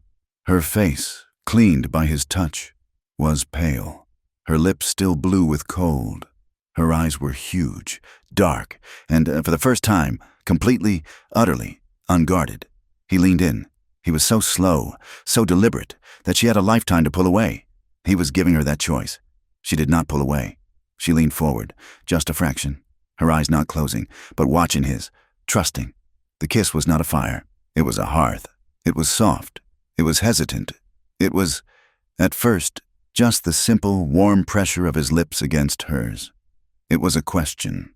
He tasted of the cold night air, and of a loneliness so deep it matched her own. Rowena, who had been kissed before, by men who wanted to take, felt a single tear escape and trace a path down her cheek. This was not a taking. This was a giving. She sighed, a small, shuddering breath, and the kiss deepened. It was as if two people, starved, were learning to eat again. It was a relearning of trust. It was the taste of safety. His hand moved from her cheek to the back of her neck, his fingers tangling in her still damp hair, holding her, not forcing her, but anchoring her. The wind outside found a new note, a low whistle, a melody for the rhythm of their breathing. He pulled back, just an inch, his forehead resting against hers. His eyes were closed. "Rowena," he whispered, and her name was a prayer. He wrapped his other arm around her, pulling her from her side of the rug, into his space, against his chest. His hold was tight, protective. He was asking permission. She answered by nodding, her own eyes closing, her body finally letting go of its last defense. She melted into him. Her arms, free from the blanket, came up, wrapping around his strong, solid back. She held on as she had on the horse, not in terror, but in absolute, profound, and undeniable belonging. Her face was pressed against his shoulder, against the warm, clean cotton of his dry shirt. She inhaled, and the world was suddenly reduced to 3 simple, perfect scents: the sharp, clean smell of the pine burning in the stove, the dry, warm animal scent of the wool blanket, and the faint, lingering trace of her own lemon soap clinging to his skin. He gently, so gently, lowered them both, so they were lying on their sides on the thick, soft rug. He never broke contact. He pulled the great wool blanket, the one that had been her shield, over them both. They lay face to face, wrapped in a single cocoon of warmth. The firelight played over them, painting the curve of her cheek, the strong line of his jaw. His hand, the one that had held rifles and tamed wild horses, now moved with an artist's care. His fingers traced the line of her brow, the curve of her ear, the long, graceful line of her throat. It was not a lover's caress. Not yet. It was the touch of a man who had found something precious, something he had not known he was looking for, and was now memorizing its shape. His forehead touched hers. "I am here," he whispered, his voice a low vibration that she felt more than heard. "I am here," she whispered back. It was a promise. It was an oath. His coat lay in a muddy heap on the floor. Her ruined dress was a memory. The blanket, their shared shield, covered them completely.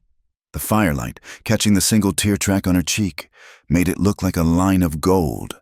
He looked at her, and she looked at him. And for the first time in either of their hard, broken lives, they were truly, completely, seen. A small smile, a smile of pure, exhausted relief, touched her lips. He returned it, and his smile was like a sunrise. In the corner, Maisie turned in her sleep, her breathing deep and untroubled, safe in the home they had secured. The storm was over. The night was over. The fire in the stove burned brightly, a single steady light in the window, a beacon on the dark ridge, a silent testament to a new home being forged in the embers. When the first pale, dove-gray light of dawn filtered through the small window, Rowena was still there. She awoke, not to the cold, but to warmth. She was in his arms, her head on his chest, the heavy wool blanket still covering them. She lay perfectly still, listening, under her ear.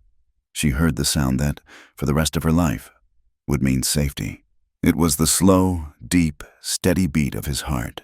It was a rhythm for a future she had never, until this moment, dared to imagine. The Red Lark Town Charter did not include provisions for a courthouse. Justice, when it was needed, was typically dispensed at the end of a rope or the barrel of a gun. But this was different. This required a roof and witnesses. They convened in the miller's grain barn. It was the largest enclosed space in the county, smelling of hay dust, milled oats, and the damp wool of the nearly 100 people packed inside. They sat on rough-hewn benches, on overturned buckets, and on hay bales. This was not a trial. It was a territorial inquest. Judge Ellery Boone presided. He was not a judge of Eastern pedigree. He was a former cattle driver who had read the law by campfire, appointed by the territory to handle disputes. He sat at a heavy workbench, his face like a weathered piece of sandstone. "This is not a Cheyenne courtroom," he denounced, his voice a gravelly boom that needed no gavel. "We will have no silver-tongued oratory.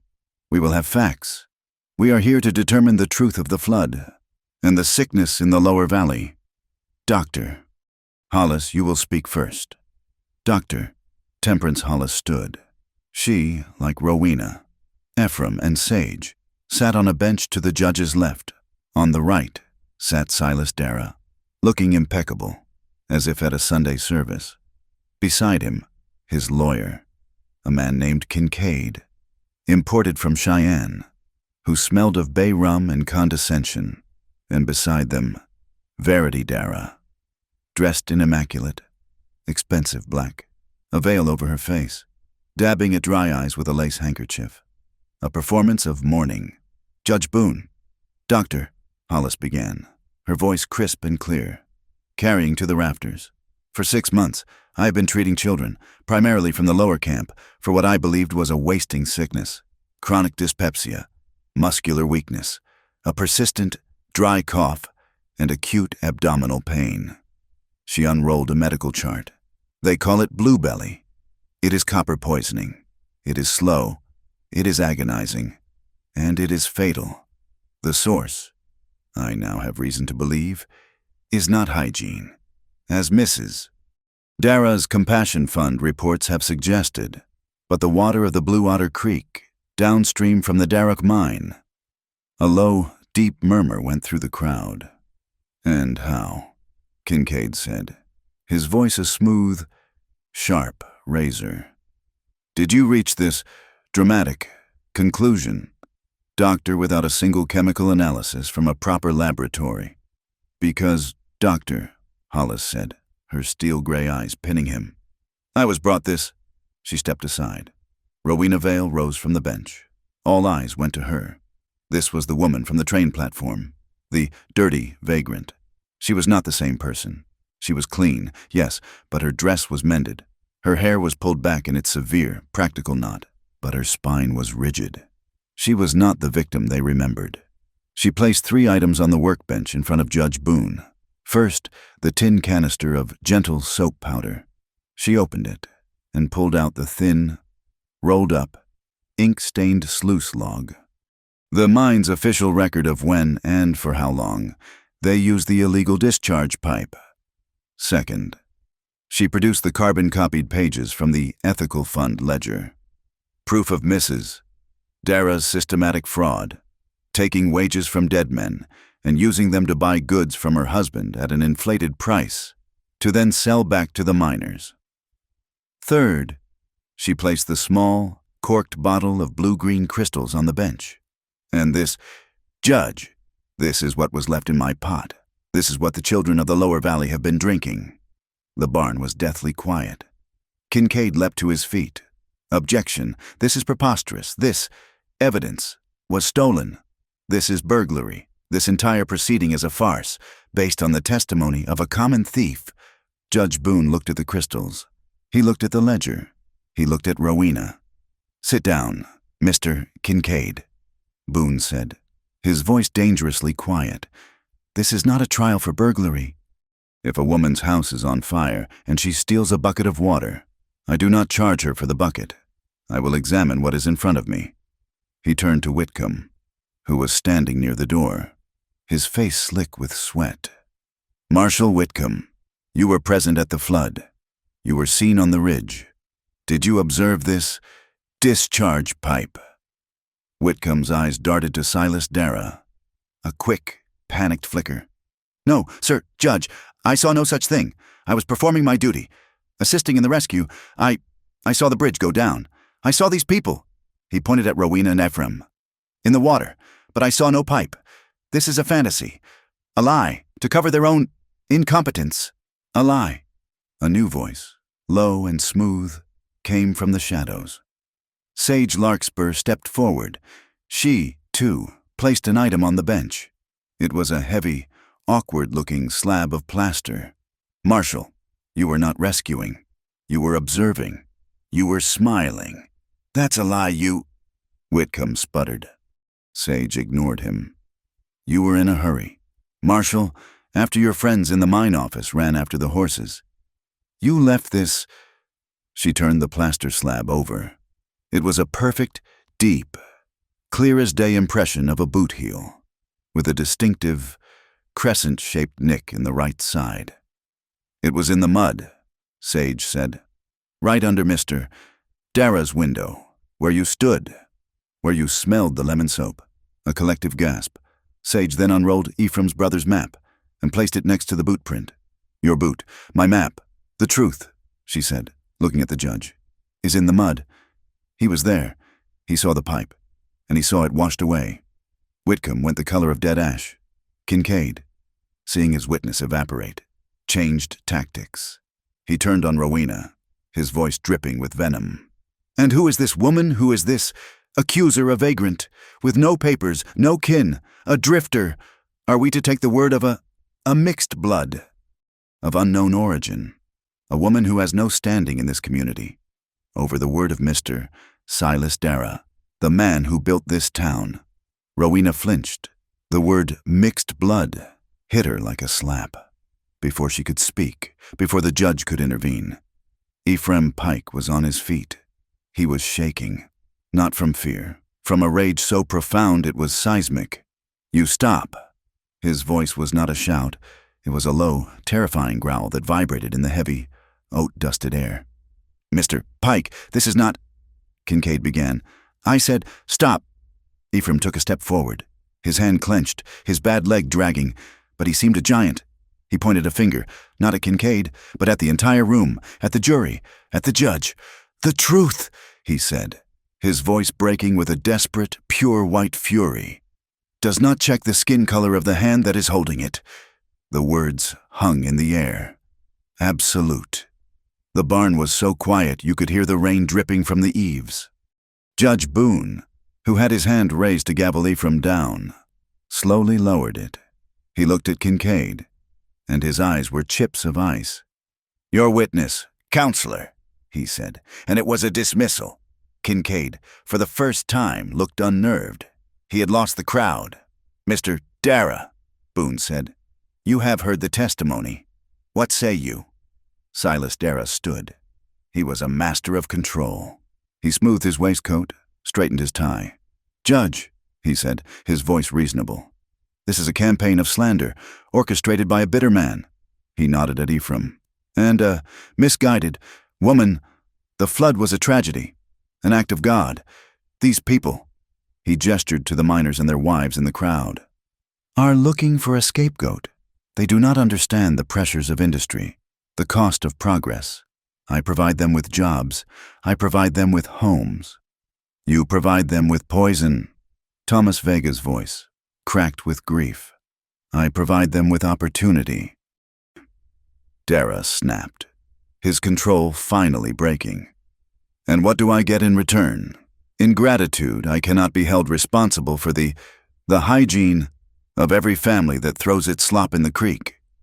They live like animals. They are a swarm of flies. You give one a handout, and they all appear, demanding more." A roar went up from the crowd. The miners, the farmers, the wives. He had just called them all flies. Men stood up, their fists clenched. Dara recoiled, stunned at the noise he had unleashed. "Order!" Boone's voice was a cannon shot, and he slammed his gavel, a heavy blacksmith's hammer, on the workbench. "Order, I will have order." It took a full minute for the room to settle. Silas Dara's face was pale. He had made a fatal error. He had shown them the contempt he truly felt. "Mrs. Dara," Judge Boone said, his voice deadly calm, "your husband seems agitated. Perhaps you can shed light on one final matter." He tapped the carbon-copied ledgers. "Your warm coat fund. It is a noble endeavor." Verity, seeing the disaster, tried to recover. She rose, pulling her veil down. "Oh, Judge," she whispered, her voice a practiced, tragic quaver. "I have only ever tried to help, to bring warmth to these unfortunate souls. I have given my life to this charity. Is that so?" Boone said. He slid one of the carbon copies toward her. "Then perhaps you can explain this receipt for the purchase of 100 wool blankets from the Dara General Store at a cost of $20 apiece to the fund." "They are fine wool," Verity said, her voice small. "I am sure they are," Boone said. He slid another paper forward. "And this is the original shipping invoice from the Cheyenne supplier for those same blankets, sold to the Dara General Store for $3 apiece." He let the numbers hang in the air. "Mrs. Dara." The judge leaned forward, his voice a quiet, personal inquiry in the silent room. Where did the other $1,700 go? Verity Dara looked at the numbers. She looked at her husband. She looked at the faces of the women in the crowd, who were not looking at her with pity, but with a cold, hard, understanding rage. She did not cry. She did not speak. She simply sat down, her back rigid, and stared at the floor. The case was over. Judge Boone stood. This inquest is concluded. My findings are as follows. His voice boomed. I find that the Dara copper mine did willfully and with negligence discharge toxic material into the Blue Otter Creek, endangering the entire valley. He pointed at Dara. I am ordering the mine sealed, effective immediately, pending a full investigation by the territorial governor. A sound, half gasp, half cheer, went up. Dara's face was white. I find that Marshal Jonas Whitcomb did perjure himself in this hearing and did conspire to obstruct justice. He pointed to 2 ranchers he had deputized. Arrest him. Whitcomb, his face crumbling, tried to back away, but the ranchers grabbed him, his protest dying in his throat. Mr. Dara, Boone continued, you are, for now, at liberty. Your lawyer will post your bond, but you will not leave this county, and a separate inquest will be held into the financial practices of the Compassion Fund. Dara, pale and shaking, was led out by his lawyer. The crowd began to pour from the barn, out into the clean, cold afternoon air. Rowena and Ephraim were the last to emerge, moving with the slow, exhausted steps of survivors. They stood on the top step, blinking in the gray light. The townspeople, the miners, the farmers, were gathered in the yard. They were not leaving. They were waiting. As Rowena stepped out, a hush fell. Thomas Vega walked up to her. He took his battered hat from his head, holding it in his calloused hands. He looked at her, his dark eyes filled with a grief and a gratitude so profound it was painful. Miss Vale, he said, his voice thick. He bowed his head. Then another woman, the one whose son Rowena had pulled from the bridge. God bless you, Miss Vale. One by one, the people she had saved, the people she had fought for, nodded to her, not as an outcast, not as a girlie, but as Miss Vale. Maisie, who had been waiting with Doctor. Hollis broke free. She ran, her small legs pumping, and launched herself at Rowena, wrapping her arms around her waist so hard it nearly knocked the breath from her. You did it, Maisie screamed, her voice high and joyous, her face buried in Rowena's dress. You did it. You washed them all out. You're the cleanest hero in the whole world. Rowena, her knees suddenly weak, wrapped her arms around the child, holding her tight. She looked over Maisie's head, her eyes finding Ephraim. He was not smiling. His face was marked by the exhaustion, the relief, the terrible cost of the fight. He had watched her, a lone, quiet figure, be redeemed by the town. He did not speak. He did not need to. He walked to her, and in front of the entire town of Red Lark, in the cold, clear light of day, he took her hand, his large, calloused fingers laced through hers, a firm, possessive, and public claim. It was not a handshake. It was a covenant, a silent, ironclad betrothal, sealed in the mud and the victory, for all the world to see. Defeat does not make a man like Silas Dara repent. It makes him rabid. He was a man ruined. His name was mud in the territory. His wife was a pariah. His mine was seized. His assets frozen by order of the territorial governor, who was now on his way from Cheyenne. He had lost, but a cornered rat will not just surrender. It will lunge, and it will try to burn down the world. The attack came 3 nights after the inquest, when a cold, hard wind blew from the east, a wind that would carry sparks away from the town and straight toward the dry pine forest. Ephraim smelled it first, a scent that was not pine, not sage, but the sick, oily smell of coal oil. He burst from the cabin, rifle in hand, and his heart stopped. The sheep barn, the one he and his brother had built with their own hands, the one that held his entire flock and the winter's feed, was a tower of orange flame. "No," he roared, a sound of pure, animalistic agony. The wind whipped the flames into a frenzy. The sound was a deafening, hungry crackle. "Maisie, stay inside, bolt the door," Rowena screamed, already running for the well, grabbing buckets. But it was too late. The dry timbers, doused in oil, were fully engulfed. The heat was a physical blow, driving them back. "The sheep!" Ephraim cried, dropping the rifle, his face a mask of horror. He ran toward the burning structure, his only thought to open the gates. "Ephraim! No, it's too late!" Rowena grabbed his arm, pulling him back as the roof groaned and collapsed in on itself in a volcano of sparks. He stood, frozen, his face illuminated by the fire, watching his entire livelihood, his past, his future, turn to ash. A figure stepped out of the shadows, a safe distance away. Silas Dara. He was not alone. He had 3 of his hired guards, the only men in the county still loyal to his coin. "A terrible thing, a barn fire," Dara called, his voice calm, almost conversational, over the roar. "Carelessness, a man distraught like you. He gets careless with his lanterns. That's what the governor will be told." You monster," Ephraim whispered, his voice shaking. "I am a man of business," Dara said, "and I have a final transaction to propose." One of his guards shoved a figure forward. The figure was bound, a hood over their head. The guard ripped the hood off. It was Sage.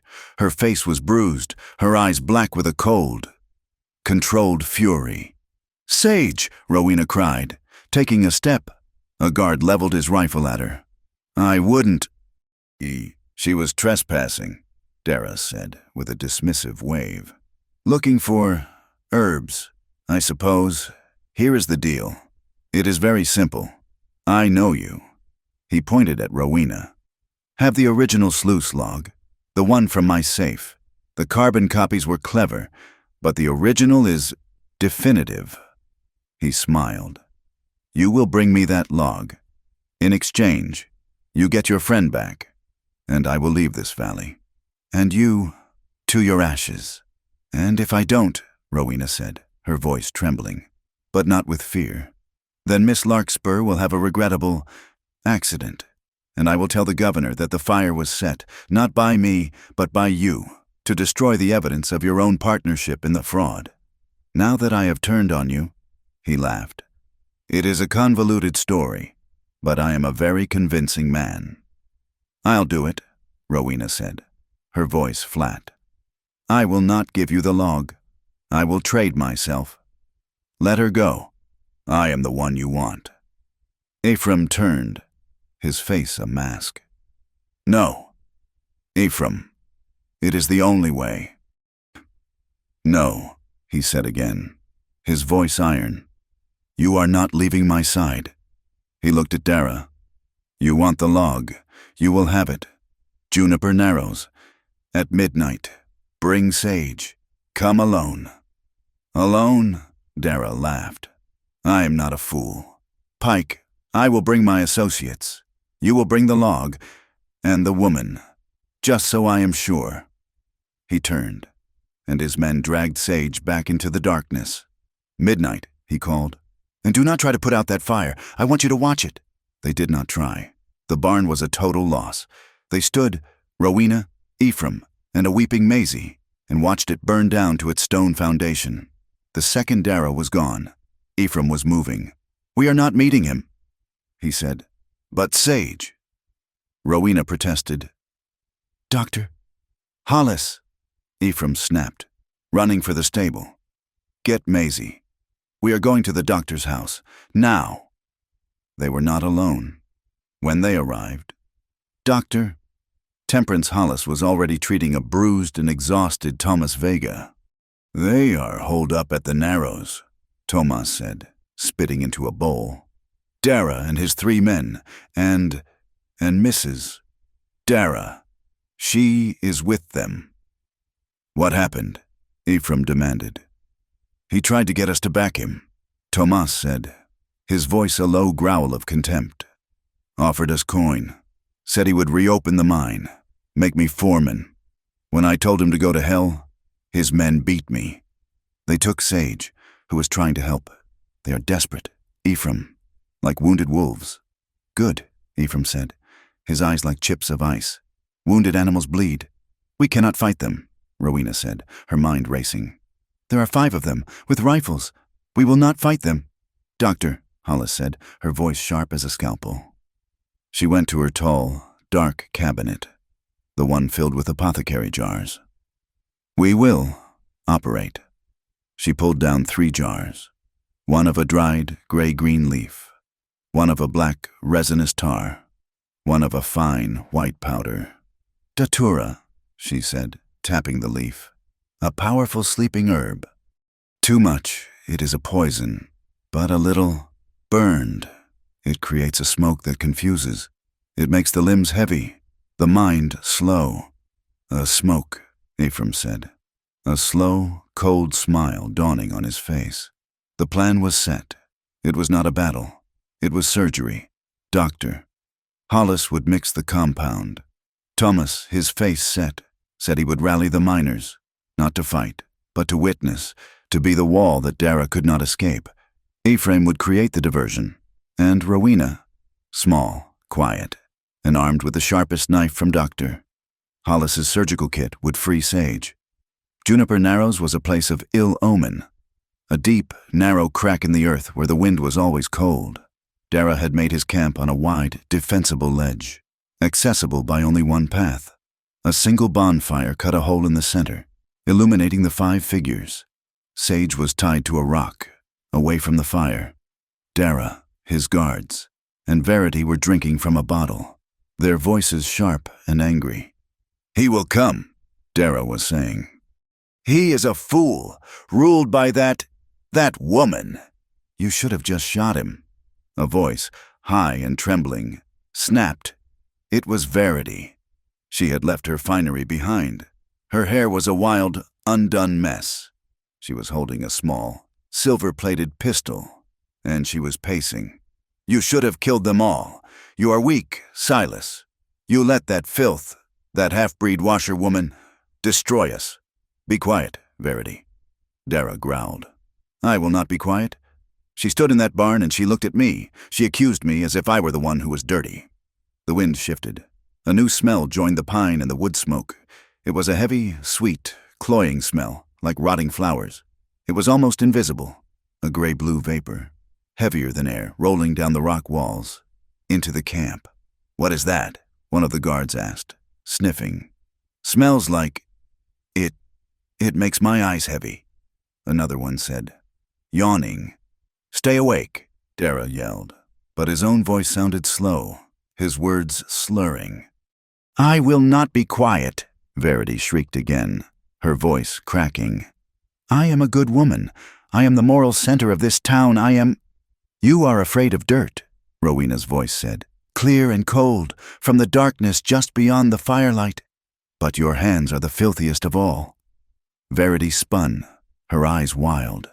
There she is! There! Shoot her!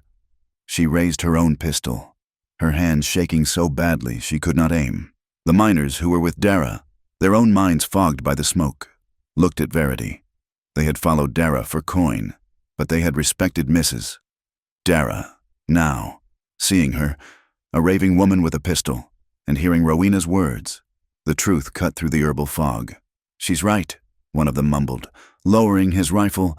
My daughter drank the water. That was the moment. Now, Ephraim's voice roared, but it came from above. He was not on the path. He was on the cliff above them. He leapt. He fell 10 feet, landing not on Dara, but on the guard closest to Sage. He hit the man like a mountain cat, his bad leg be damned. The impact was brutal. The rifle clattered. Ephraim, using a speed and violence Rowena had never seen, struck the man once, his fist a hammer. The man crumpled. At the same instant, Rowena darted from the shadows. She was not a fighter. She was a ghost. She ignored Dara, ignored Verity. She ran to Sage, the surgical knife flashing. The log! Dara screamed. Realizing the trick, he grabbed his own rifle. "No!" Verity screamed, and fired her pistol. Not at Rowena, but at the darkness. A panicked, random shot. "Get her!" Dara bellowed, raising his rifle, but Rowena was already cutting the last rope. Sage was free. "It is over! Silas!" Ephraim yelled, now holding the guard's rifle, his face a terrible mask in the firelight. "It is never over!" Dara shrieked. He turned his rifle, not at Ephraim, but at the wall of the canyon. At a point in the rock Rowena recognized, the back door pipe. He had a stick of dynamite, the fuse already in his hand. "If I cannot have this mountain," he screamed. "No one will have the proof." He lit the fuse from the bonfire. "No!" Rowena screamed, running toward him. "Rowena, get back!" Ephraim yelled. Dara threw the dynamite. It landed on the ledge, right at the mouth of the old pipe, the fuse sputtering. He was going to collapse the entire cliff face. Rowena, in her panic, had run too close. She slipped on the loose gravel as Dara turned to run. She was sliding, her hands clawing for purchase, toward the edge of the ledge, a 50-foot drop into the blackness of the narrows. Ephraim moved. He did not think. He dropped the rifle. He covered the 20 feet in 3 bounds. He lunged, his hand catching not her arm, but her wrist, in a grip of steel. He pulled. The dynamite exploded. The world dissolved in a white, deafening roar. The entire cliff face seemed to lift, to buckle. The ground beneath them heaved. Ephraim, his grip locked on Rowena, was thrown backward by the concussion. He did not let go. He wrapped his body around hers, pulling her into his chest, and they rolled, a single, tumbling ball of humanity, away from the collapsing ledge, away from the fire. They were covered in a rain of dust and small, stinging rocks. They came to a stop against a boulder, Ephraim on top of her, his body a shield, just as he had been in the flood. The silence that followed was more profound than the noise. It was a dead, ringing absence. Then, a cough. Ephraim pushed himself up, his ears ringing. "Rowena, I am here," she gasped. From beneath him, her voice thick with the rock dust. He looked up. The camp was destroyed. The bonfire was scattered. Sage was helping the dazed, drugged miners to their feet. And Dara and Verity were standing at the path, staring. They were surrounded.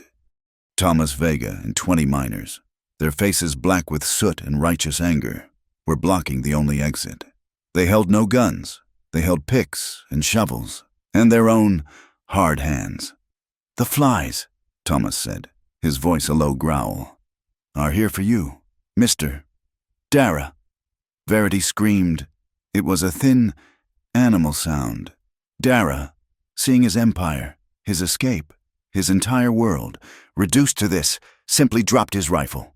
A single figure broke from the pack. Jonas Whitcomb. He had, it seemed, thrown in with Dara for this last, desperate act. He saw the miners. He saw the end, and he ran. He did not take the path. He scrambled, like a panicked animal, down the side of the ravine, toward the creek bed. He was running, his lungs heaving, his eyes wild. He did not see the bank. He did not see the place where the flood had scoured the ground, leaving a deep, stinking, 20-foot-wide pool of the mine's original, toxic mud. He fell. He did not scream. There was just a thick, wet, obscene pulp. He was waist-deep. He tried to climb out, but the mud was a living, sucking thing. He thrashed. He sank to his chest. The miners, and Ephraim, and Rowena, watched. No one moved to help. He raised a single, blue, mud-coated hand. A plea. Then, with a last, desperate gurgle, he was gone. A self-imposed sentence.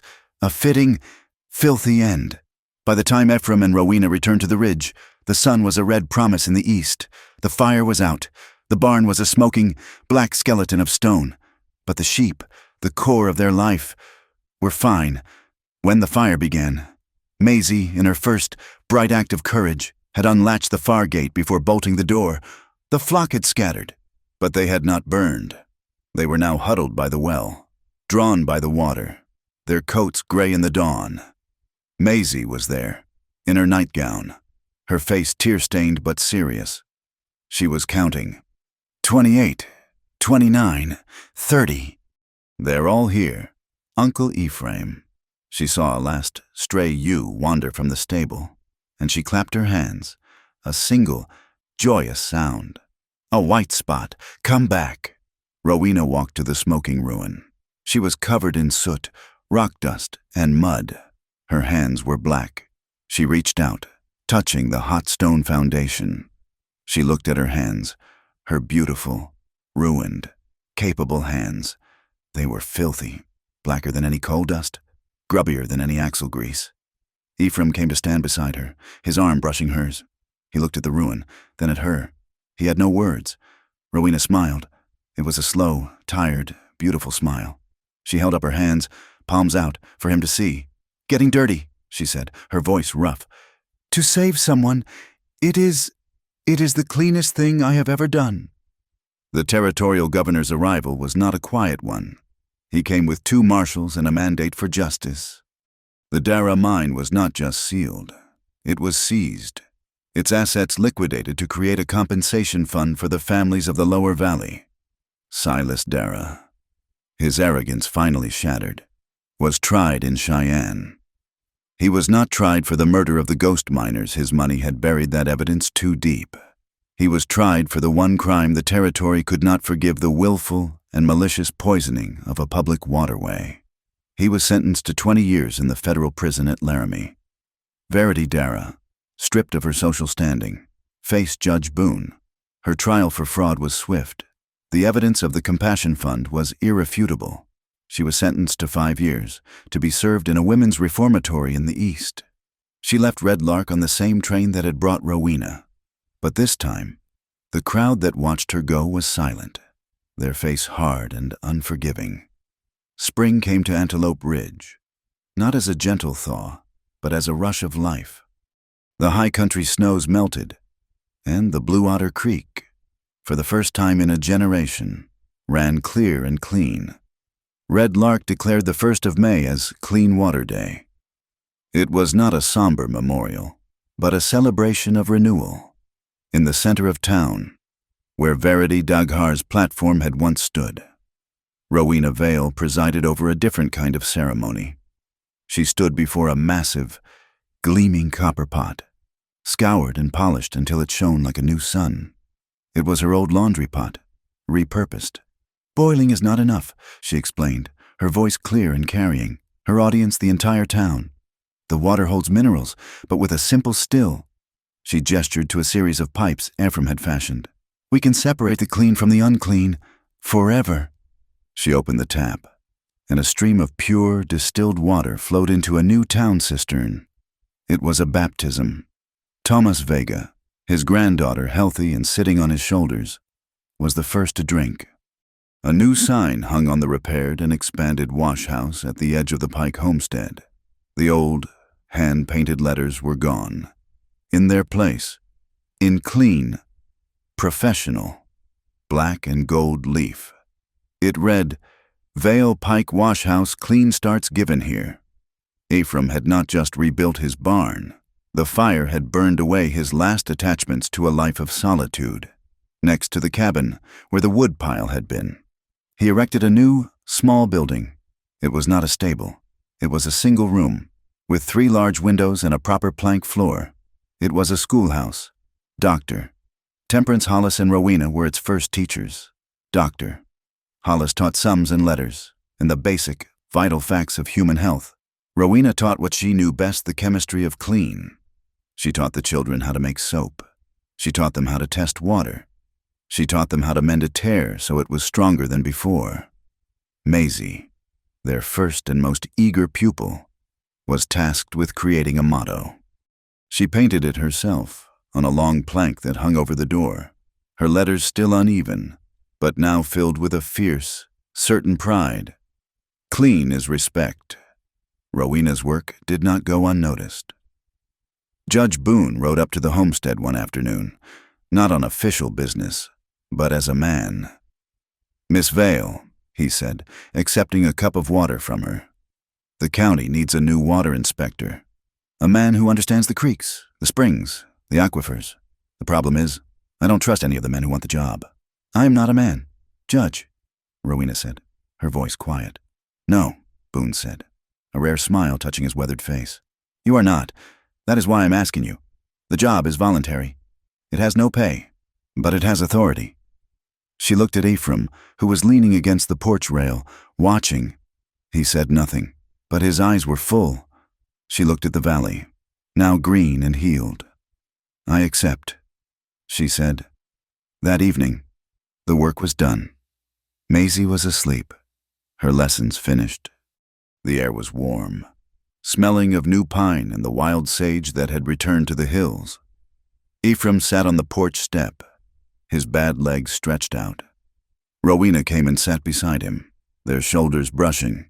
They sat in a comfortable, shared silence, watching the stars prick the deep, purple sky. I have something, he said, his voice low. He sounded, for the first time, nervous. He reached into his pocket. He did not pull out a velvet box. He uncurled his large, calloused fist. In the center of his palm, glowing in the twilight, was a small, simple, perfect band. It was not gold. It was not silver. It was copper. It is. I found it, he said, his words stumbling. Up on the ridge, a pure vein, not from his mine. Clean. I hammered it myself. Rowena looked at it. The ring was the color of a new penny, warm and shining. It was a symbol of their past, of the poison. But it was redeemed. It was made clean, made new, by his own hands. She did not cry. She simply held out her left hand, the one that was chapped and red from work, the one that had held his scar. He did not slide the ring on. He held her hand in his thumb tracing the lines on her palm. I am not an easy man, Rowena. I am scarred. I am broken in places. So am I, she whispered, turning her hand over, lacing her fingers through his. That is how we fit. He slid the ring onto her finger. It was a perfect fit. Their wedding was not held in a church. It was held 2 weeks later, under the shade of the great, ancient willow trees by the creek, the same creek that was now the town's lifeblood. The entire town came. There was no respectable side and miner's side. They were, all of them, just people. They brought gifts. Thomas Vega brought a loaf of his wife's bread, baked with clean water. The ranchers brought fresh milk and wool. The saloon girls, their faces bright and scrubbed, brought a case of bottled lemonade. Sage was there, her face serene. She did not read from a Bible. She gave a blessing, her voice a low, musical chant, calling on the mountain to be their witness, the wind to be their promise, and the water to be their bond. Ephraim did not wear a suit. He wore his one good shirt, the one Rowena had saved, and his face was scrubbed and shaved. He looked, Rowena thought, like the mountain itself, solid and real. When he took her hand, and Judge Boone asked her if she would, she did not say, I do. She looked at Ephraim, at the man who had seen her at her lowest, who had pulled her from the mud, the flood, and the fire. I will, she said, her voice ringing with a lifetime of promise. That night, the cabin was quiet. Maisie was staying with Dr. Hollis, a great adventure for her. A single, bright moonbeam cut across the floor, illuminating the room in silver. They stood in the center of the room, the tension and the joy of the day settling around them. He was still a man of few words. He held out his hand. She took it. He led her to the bed, the old, familiar, thick wool blanket, the one that had been their cocoon by the fire, was spread over the clean sheets. He did not kiss her. Not yet. He sat on the edge of the bed and looked at her, his eyes filled with a raw, respectful, and overwhelming love. You are my home, Rowena, he whispered, his voice thick. And you, she said, her hands coming up to frame his rough, beloved face, are mine. She kissed him. It was a kiss of promise, of peace. It was slow and deep, and held no fear, no ghosts. It was the kiss of two people who had earned their happiness, who knew its weight and its value. The moonlight fell across the blanket. catching the shine of the simple copper ring on her hand. Resting against his chest, they held each other, two halves of a whole. The quiet rhythm of their breathing a new promise, the old, safe fire, now a steady, enduring, lifelong warmth. The next morning, Rowena hung a small, new, carved sign on the inside of their cabin door, where she would see it every day. It read, "Nobody is worthless. Everyone deserves to be clean and to be loved." And beneath it, Maisie, when she returned, hung her own contribution. She used a small, clean nail. It was the small, unevenly knitted wool scarf, the one she had given to a stranger at a train station. It was their first, truest bond, the relic of the best, dirtiest day of her life. That evening, they stood on the porch, as they had so many times before. The new barn was built. The schoolhouse was quiet. The sheep were grazing peacefully on the green, healed land. Ephraim put his arm around her waist, pulling her close. He looked out at the valley, his valley, their valley. He smiled, that same, slow, rare smile that was hers alone. "You know," he said, his voice a low rumble against her ear, "you were always more than they deserved." Rowena leaned her head against his shoulder, her hand, with its copper ring, resting over his heart. She looked out at the life they had built from ash and mud. "And you," she replied, her voice soft, but as strong and sure as the mountain, "are the one I choose, every single day." Thank you so much for listening to our story. We would love to know where in the world you are listening from. So please leave a comment and share your thoughts. If you enjoyed this tale, please consider subscribing to Wild West Stories 1850. Give this video a like and hit that hype button to help this story be heard by more people.